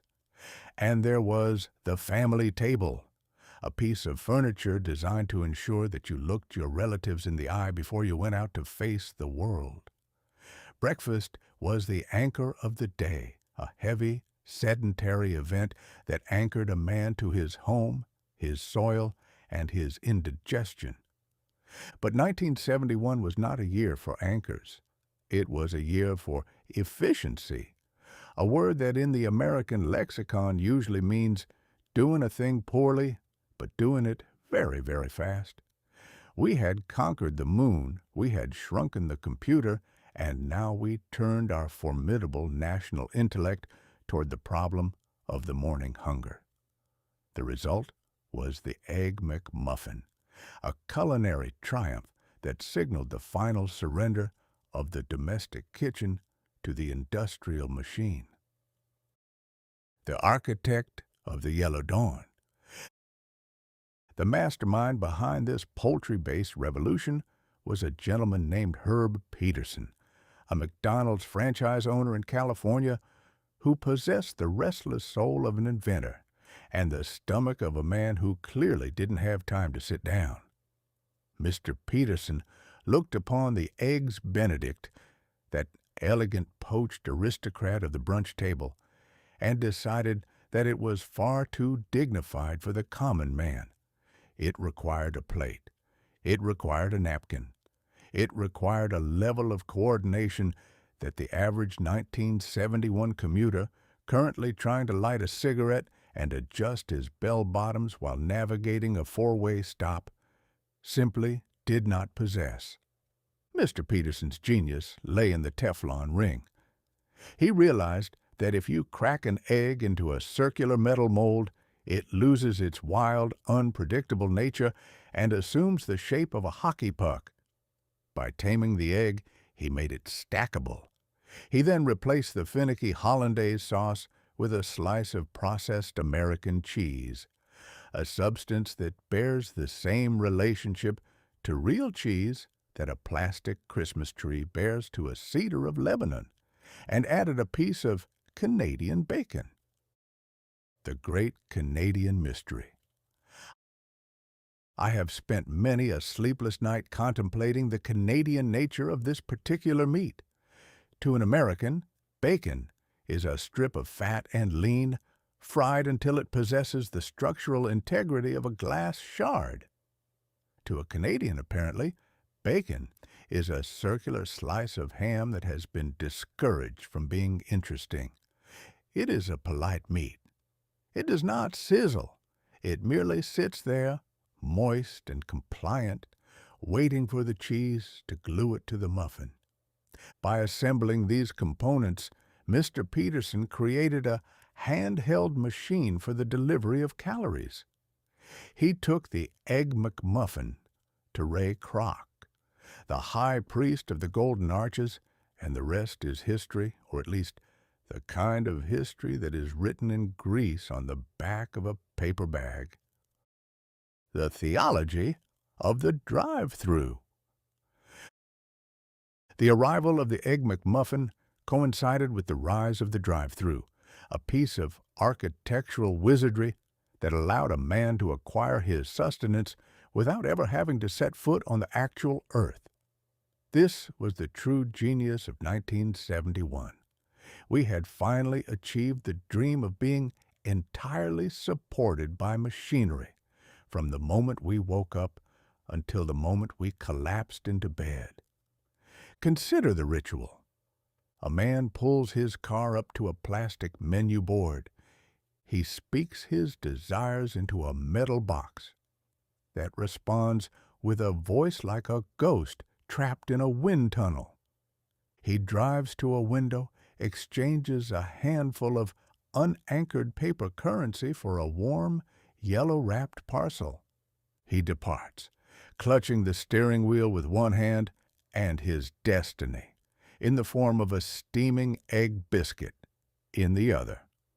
This was the birth of fast food breakfast, a concept that would eventually lead to a nation where the dashboard is considered a respectable dining surface. We had traded the family table for the bucket seat. We no longer ate to nourish the body, we ate to fuel the commute. The Egg McMuffin was the perfect companion for the 1970s man. It was standardized, it was predictable, and it was entirely indifferent to his presence. The standardization of the soul. There is a comfort in knowing that whether you are in Maine, Missouri, or the humid marshes of Florida, an Egg McMuffin will taste exactly the same. It is a triumph of chemistry over geography. In the old days, a man's breakfast was subject to the whims of the hen, the quality of the butter, and the temperament of the cook. In 1971, we achieved the universal breakfast. Every egg was the same diameter. Every slice of cheese was the same shade of sunset orange, and every muffin was toasted to the same degree of dusty cardboardness. We had created a corporate morning. We were a nation of millions, all biting into the same circular egg at the same moment, unified by a shared experience of salty convenience. It was the McDonaldization of the American spirit. We didn't want a good breakfast. We wanted a fast one. We wanted a breakfast that wouldn't talk back, wouldn't require a tip, and wouldn't make us think about where our food came from. I reflect on the fate of the common hen. In 1971, her life's work was no longer a miracle of nature. It was a unit of production, destined for a Teflon ring. She was a cog in the great egg machine, providing the raw material for a global empire of snacks. It is a pity we cannot teach a hen to take a drive-through order. It would save a great deal of money on labor. The legacy of the yellow wrapper. As the sun rose over America in 1971, it shone down upon a landscape increasingly dotted with golden arches. The Egg McMuffin was followed by the breakfast burrito, the cinnamon melt, and eventually things that were so far removed from the concept of food that they could only be described as morning-themed edible objects. We had won the battle against the clock, but we had lost the war for our digestion. We had become a nation of grazers, picking up our yellow parcels and scurrying off to our cubicles, our hearts slightly heavier and our wallets slightly lighter. 1971 gave us the empire of the egg. It proved that if you make a thing small enough to be held in one hand and salt it heavily enough to preserve a mummy, the American public will crown you king of the world. We had abandoned the slow for the salty, and we have been chasing that yellow-wrapped dream ever since. I suppose there is something noble in it, in a pathetic sort of way. We are a people who are always going somewhere, and we refuse to let a little thing like a sunrise slow us down. We have conquered the breakfast table and turned it into a steering wheel. And as I bite into my own McMuffin, purely for the purposes of historical research, you understand, I can only say the egg may be circular, but the logic is entirely bent. Having successfully industrialized the morning, shall we now cross the Atlantic to witness the decimal day in the United Kingdom, where the British were currently abandoning their sensible system of shillings and pence for a mathematical logic that threatened to make everyone's head hurt? Chapter 18. Decimal Day. The Great British Math Crisis. It is a well-documented eccentricity of the British people that they possess a profound and mystical affection for anything that is unnecessarily difficult. For centuries, this sturdy island race has looked upon the simple, logical ways of the rest of the world, such as driving on the right side of the road, eating food that has not been boiled into submission, or using a measurement system based on the number of fingers a man is born with, and rejected them as being fundamentally beneath the dignity of a true Englishman. Nowhere was this love for the labyrinthine more apparent than in their national currency. Until the year of our Lord 1971, the British monetary system was not so much a means of exchange as it was a grueling mental obstacle course designed to ensure that no foreigner could ever successfully buy a sandwich without feeling like an absolute idiot. The old money was a masterpiece of Victorian complexity.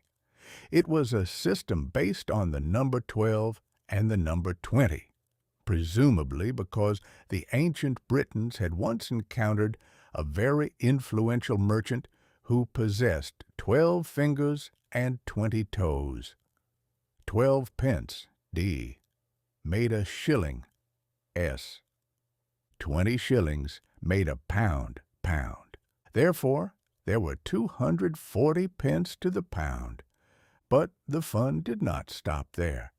The British, in their infinite capacity for mischief, had populated this landscape with a menagerie of coins with names that sounded like characters from a particularly bleak Dickens novel.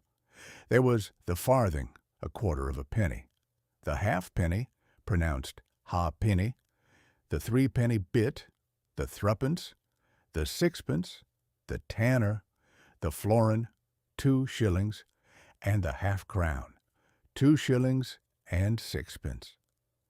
And then, for the benefit of the upper classes and people who wished to appear sophisticated while charging you too much, there was the guinea, which was 21 shillings, a coin that did not actually exist, but was used for the pricing of horses, paintings, and legal fees.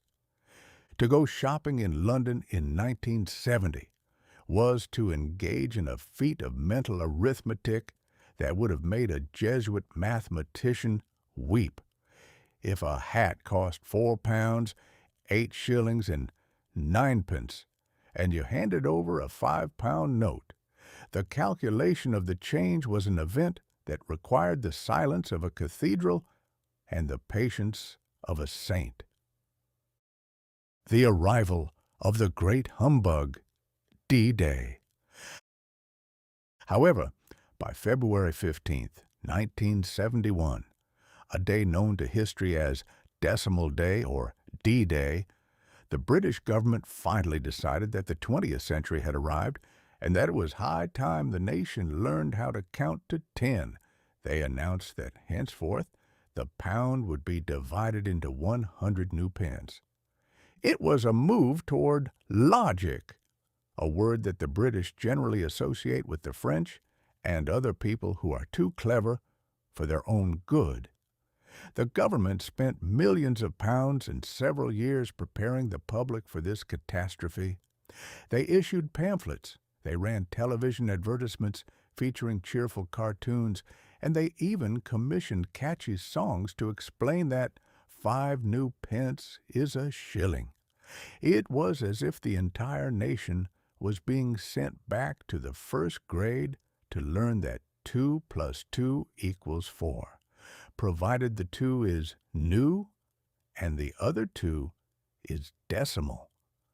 I have always maintained that the most painful thing a human being can undergo is the death of a habit. For an elderly British lady who had spent 70 years knowing exactly how many threepenny bits were required to buy a tin of biscuits, the arrival of the new penny was nothing short of an apocalyptic event. The shops on February 15th were scenes of magnificent confusion. You had shopkeepers standing behind their counters, clutching decimal converters, plastic slide rules that looked like secret decoding devices, while a line of baffled customers stared at their palms, trying to figure out if a sixpence was now worth 2.5 new pence, or if it had simply become a very small silver ghost. The morning of the tanner. The greatest casualty of this mathematical revolution was the sixpence, or the tanner. The sixpence was the darling of the British pocket. It was small, it was silver, and it was the exact price of a multitude of small joys. When the government announced that the sixpence would eventually be phased out because it did not fit neatly into the new decimal world, being worth the untidy sum of 2.5 new pence, the public reacted with a fury that they usually reserve for an insult to the Queen or a shortage of tea.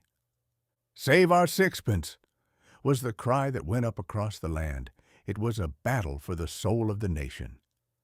People argued that the sixpence was essential for Christmas puddings, for tossing at weddings, and for keeping the very fabric of British society from unraveling.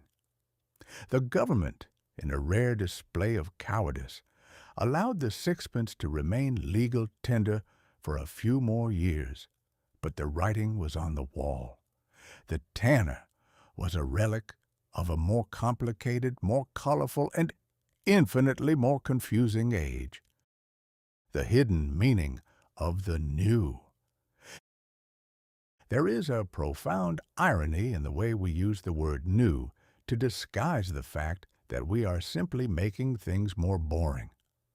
The new penny was larger, clunkier, and possessed none of the historical weight of the old copper penny, which was the size of a small dinner plate and could be used as a lethal weapon if dropped from a sufficient height. The transition also provided a magnificent opportunity for the great price hike.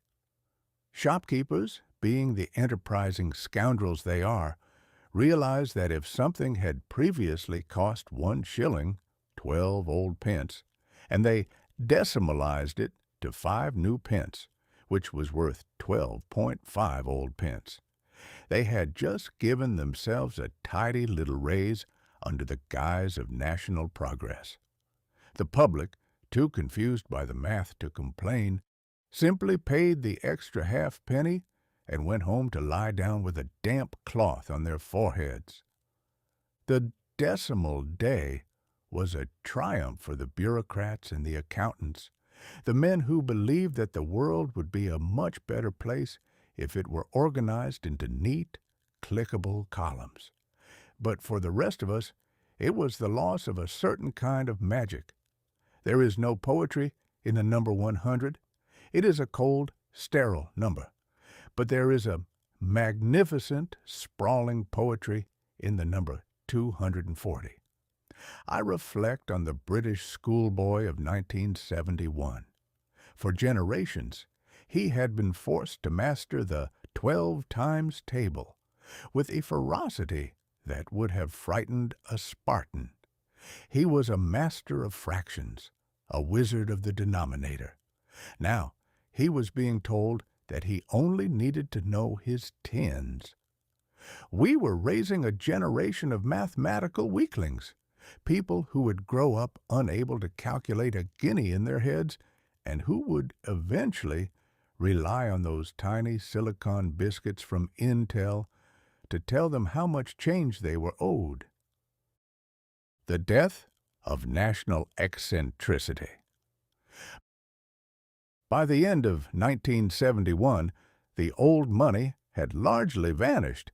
The threepenny bits were being melted down, the half-crowns were being tucked away into jars as curiosities, and the British public had learned to accept the new, boring reality of the base 10 system.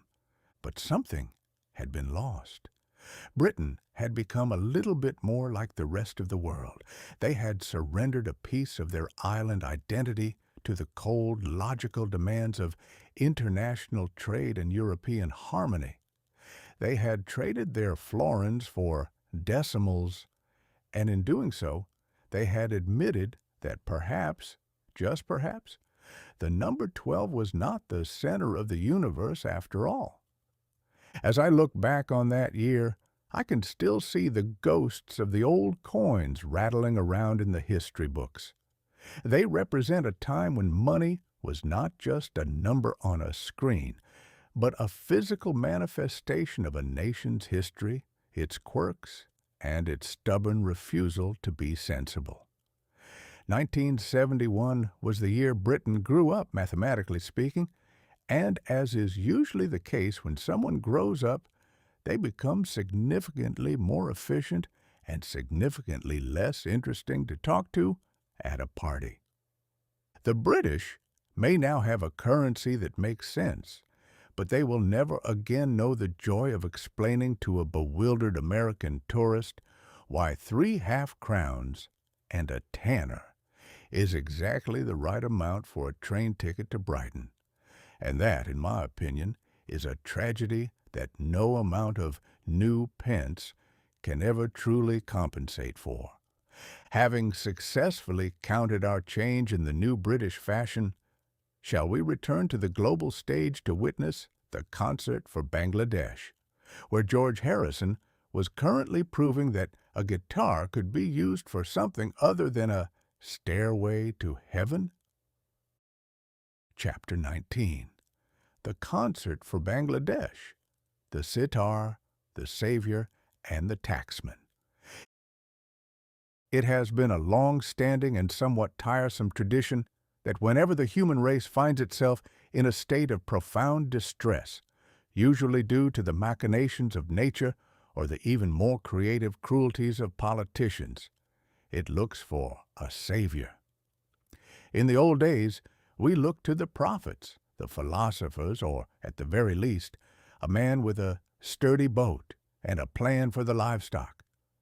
But by the year 1971, we had reached a state of cultural exhaustion where we decided that the most qualified individuals to handle a global humanitarian catastrophe were a group of young men who spent their lives playing loud music and wearing outfits that would make a court jester feel underdressed.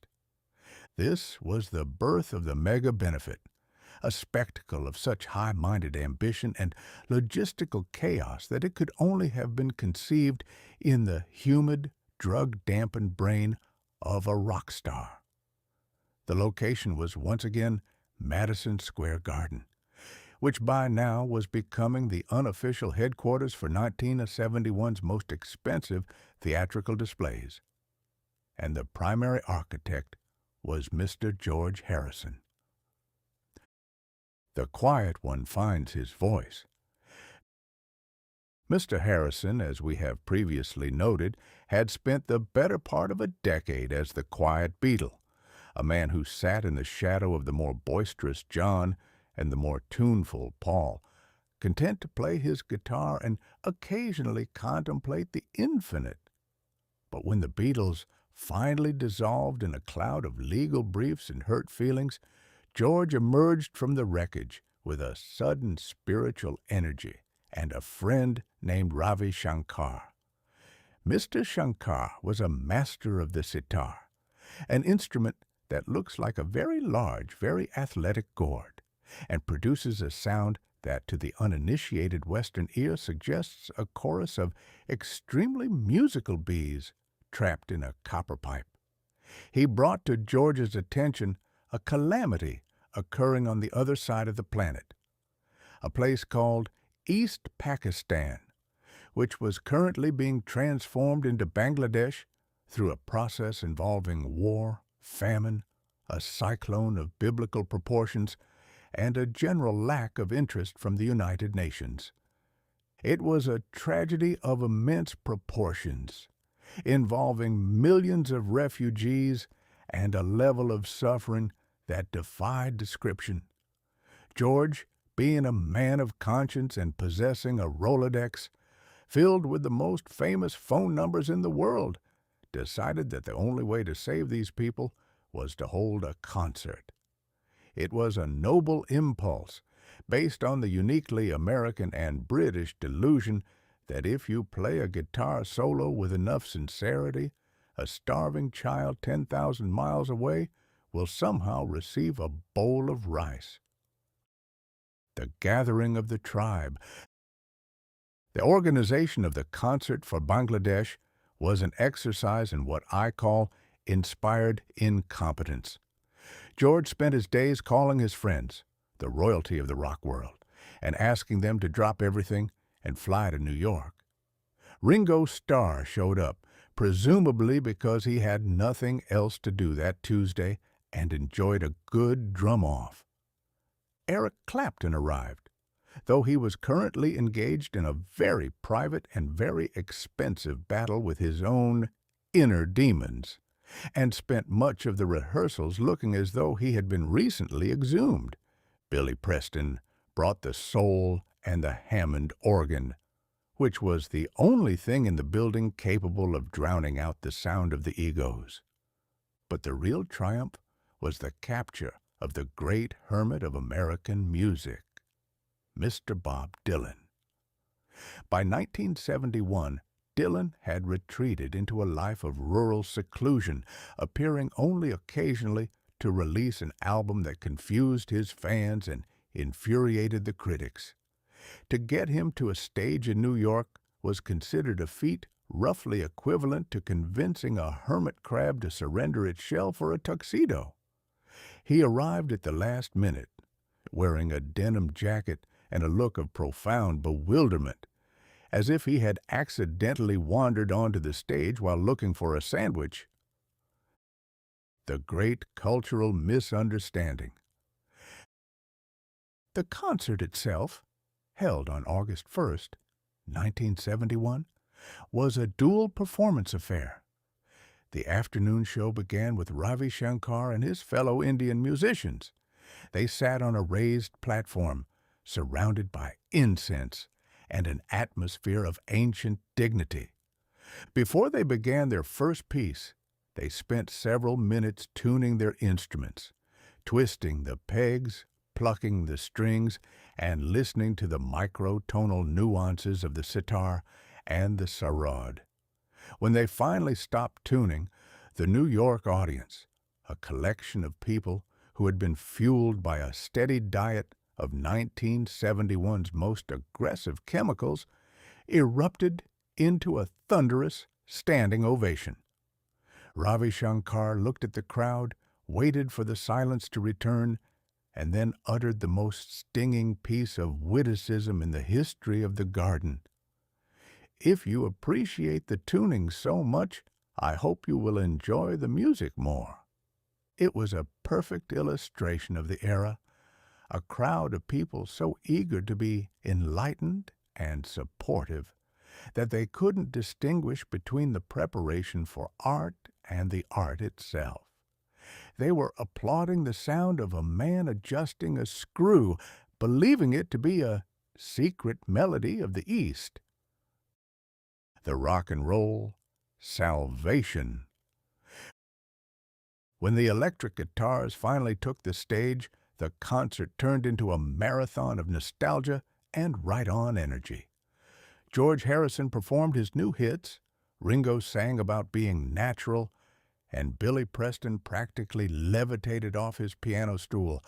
But when Dylan stepped out, the garden went into a state of spiritual shock. He sang "A Hard Rain's A-Gonna Fall," a song about a different kind of disaster, and for a brief moment, the vanity of the rock star faded away. The crowd realized that they were not just there to watch a show. They were there to witness a moral statement, or at least they were there to tell their friends they had seen Bob Dylan in person, which in 1971 was worth a great deal more than a moral statement. The hand of the taxman. However, the true story of the concert for Bangladesh is not found in the music, but in the accounting. This is where the 1971 reality sets in with a cold, damp thud. The concert raised several $1 million, an astronomical sum for the time. But George Harrison, in his saintly enthusiasm, had neglected to consult a lawyer or a tax specialist before he started selling tickets. He had assumed that if you tell the government you are giving the money to starving children, the government will tip its hat and wish you a good day. He was mistaken. The Internal Revenue Service and the British Treasury looked at the piles of cash and saw not refugee relief, but unprotected income. They fell upon the proceeds like a pack of wolves on a wounded caribou. Because the concert had not been officially registered as a charity before the tickets went on sale, the money was frozen in escrow for years. While the people of Bangladesh were suffering, the money that was supposed to save them was sitting in a New York bank, being slowly eaten away by lawyers' fees and tax audits. It is a masterpiece of bureaucratic cruelty. It proved that in the 20th century, you can have all the talent, all the fame, and all the good vibes in the universe, but if you don't have a man with a ledger and a law degree, you are essentially just shouting into a hurricane. The legacy of the vanity. The concert for Bangladesh set the blueprint for every Live Aid, Farm Aid, and Help the Insert Animal Here aid that would follow. It taught the world that the best way to feel good about a tragedy is to buy a ticket to a show. It turned charity into a branch of the entertainment industry. We learned that we could participate in the salvation of the world without ever having to leave our seats or stop our rhythmic clapping. We could watch our heroes perform, buy a souvenir album, and go home feeling that we had done our part to fix the globe. George Harrison was eventually cleared of any wrongdoing, and the money eventually reached its destination, though much of it arrived so late that the crisis it was intended to solve had already been replaced by 3 or 4 new ones. He remained a man of great integrity, but he spent the rest of his life a little more cynical about the business of goodness. As I look back on 1971, I see that concert as the final flickering flame of the 60s idealism. It was a beautiful, chaotic, and ultimately doomed attempt to use the power of celebrity to overcome the power of the state. It proved that a guitar is a very effective tool for moving the soul, but it is a remarkably poor weapon for fighting a tax collector. The people of Bangladesh survived, as people always do, through their own grit and endurance, while the rock stars of the West went back to their mansions and their stairways to heaven. having successfully cared in front of a capacity crowd. It was a grand show, a magnificent folly, and a stark reminder that in 1971 even the road to heaven was paved with red tape and required a very specific kind of permit. Having successfully tuned our sitars and seen the taxman take his cut, shall we head toward the final chapter of our year? We must bid farewell to 1971, a year that began in hope, ended in polyester, and left us all wondering if the 20th century was a comedy, a tragedy, or merely a very long commercial for a product that hasn't been invented yet. Chapter 20, A Farewell to Sanity and the Year That Was. It is a melancholy and instructive exercise to stand at the exit door of a year and look back over the wreckage one has left behind. Much like a traveler surveying the contents of a hotel room he has occupied for a week and wondering how, in the name of all that is holy, he managed to lose both his dignity and his umbrella in such a small space. We have reached the end of our journey through 1971, a year that began with the optimistic ringing of bells and ends with the dull synthetic thud of a polyester leisure suit hitting the floor. If 1970 was the morning after the great party of the 60s, then 1971 was the moment when we realized the party was never coming back.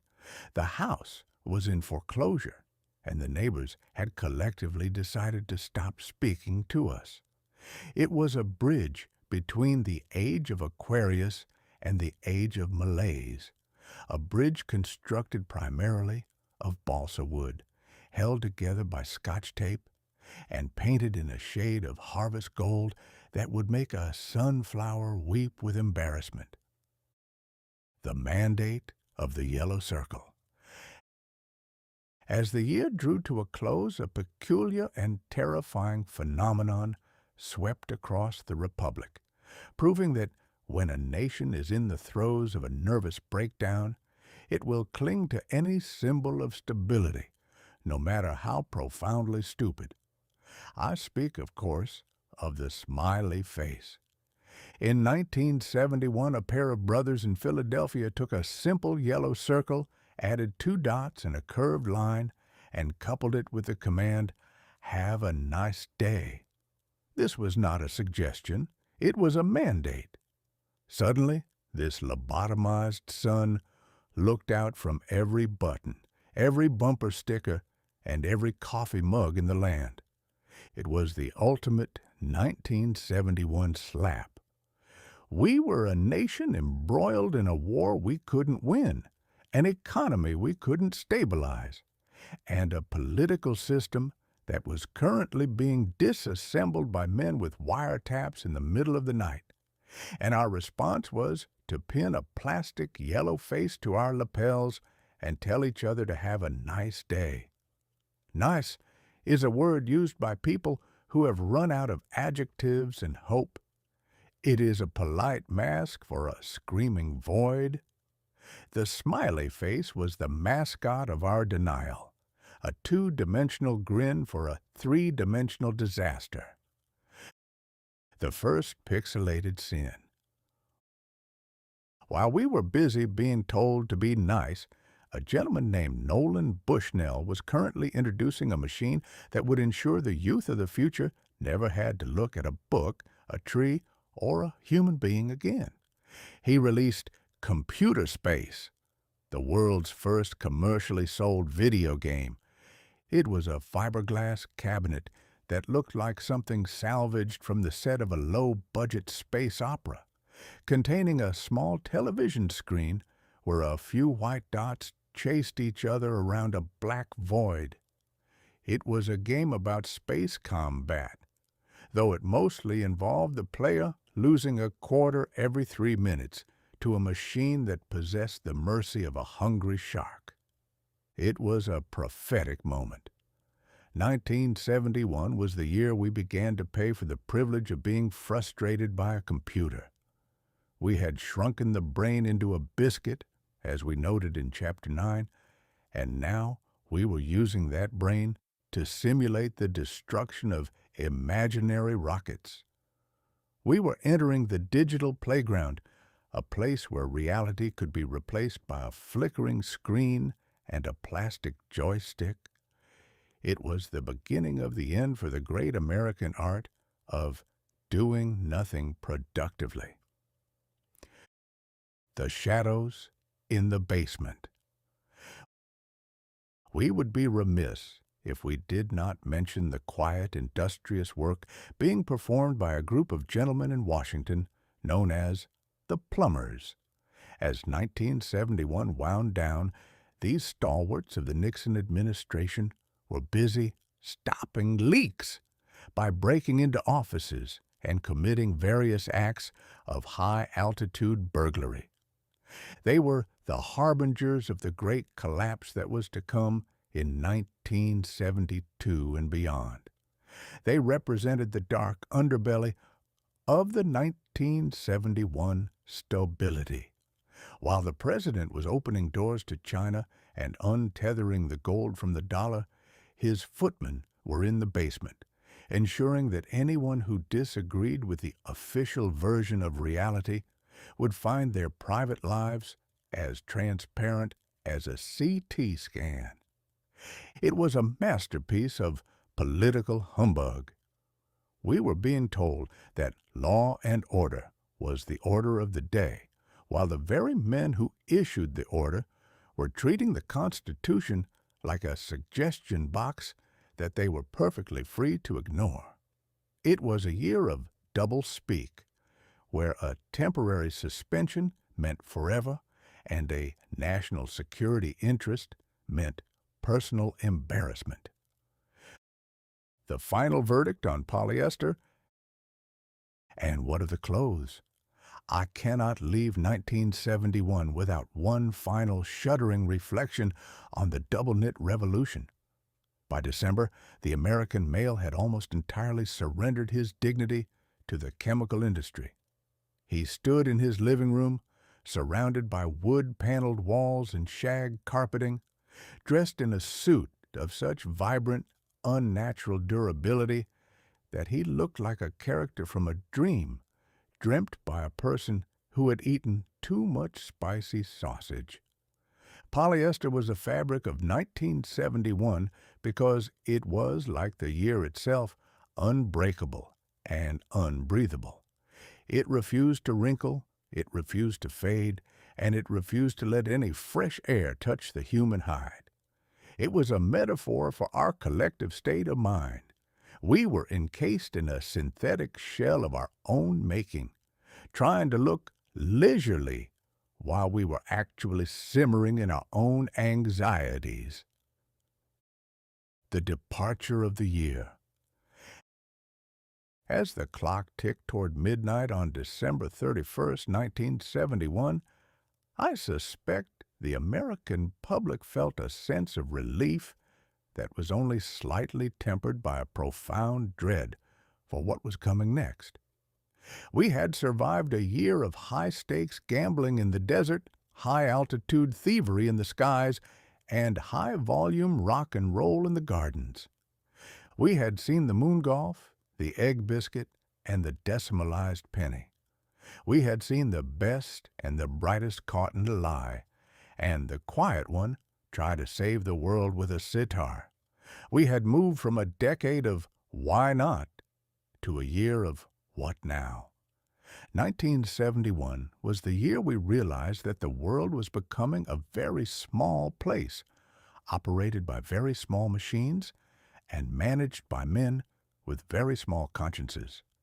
It was the year of the Great Transition, where the colorful, chaotic dreams of the 60s were being processed into the standardized plastic reality of the 70s. I look back at the people of 1971 with a mixture of pity and admiration. They were a sturdy lot. They endured the loss of their gold, the rise of their prices, and the expansion of their trouser legs with a resilience that borders on the heroic. They pinned on their smiley faces and went to work, eating their circular eggs and watching their shouting neighbors on the television, all while the world they knew was being replaced by a digital synthetic have a nice day imitation. And so we bid farewell to 1971. It was a year of high-flying nonsense, deep-seated deception, and a truly alarming amount of hair. It was a year that proved that man is the only creature capable of inventing a computer to do his thinking and a video game to do his playing, and then wondering why he feels so lonely. It was a grand and hilarious folly, a masterpiece of human inconsistency, and a bridge to a future that would be even more confusing, even more synthetic, and even more determined to make us have a nice day whether we wanted to or not. As I close this chronicle, I can only say, God bless the United States of America, for she certainly needs it. God bless the human race, for it is a constant source of amusement. And for heaven's sake, if you find a pair of avocado green bell-bottoms in your attic, burn them. Some things are better left to the merciful silence of history.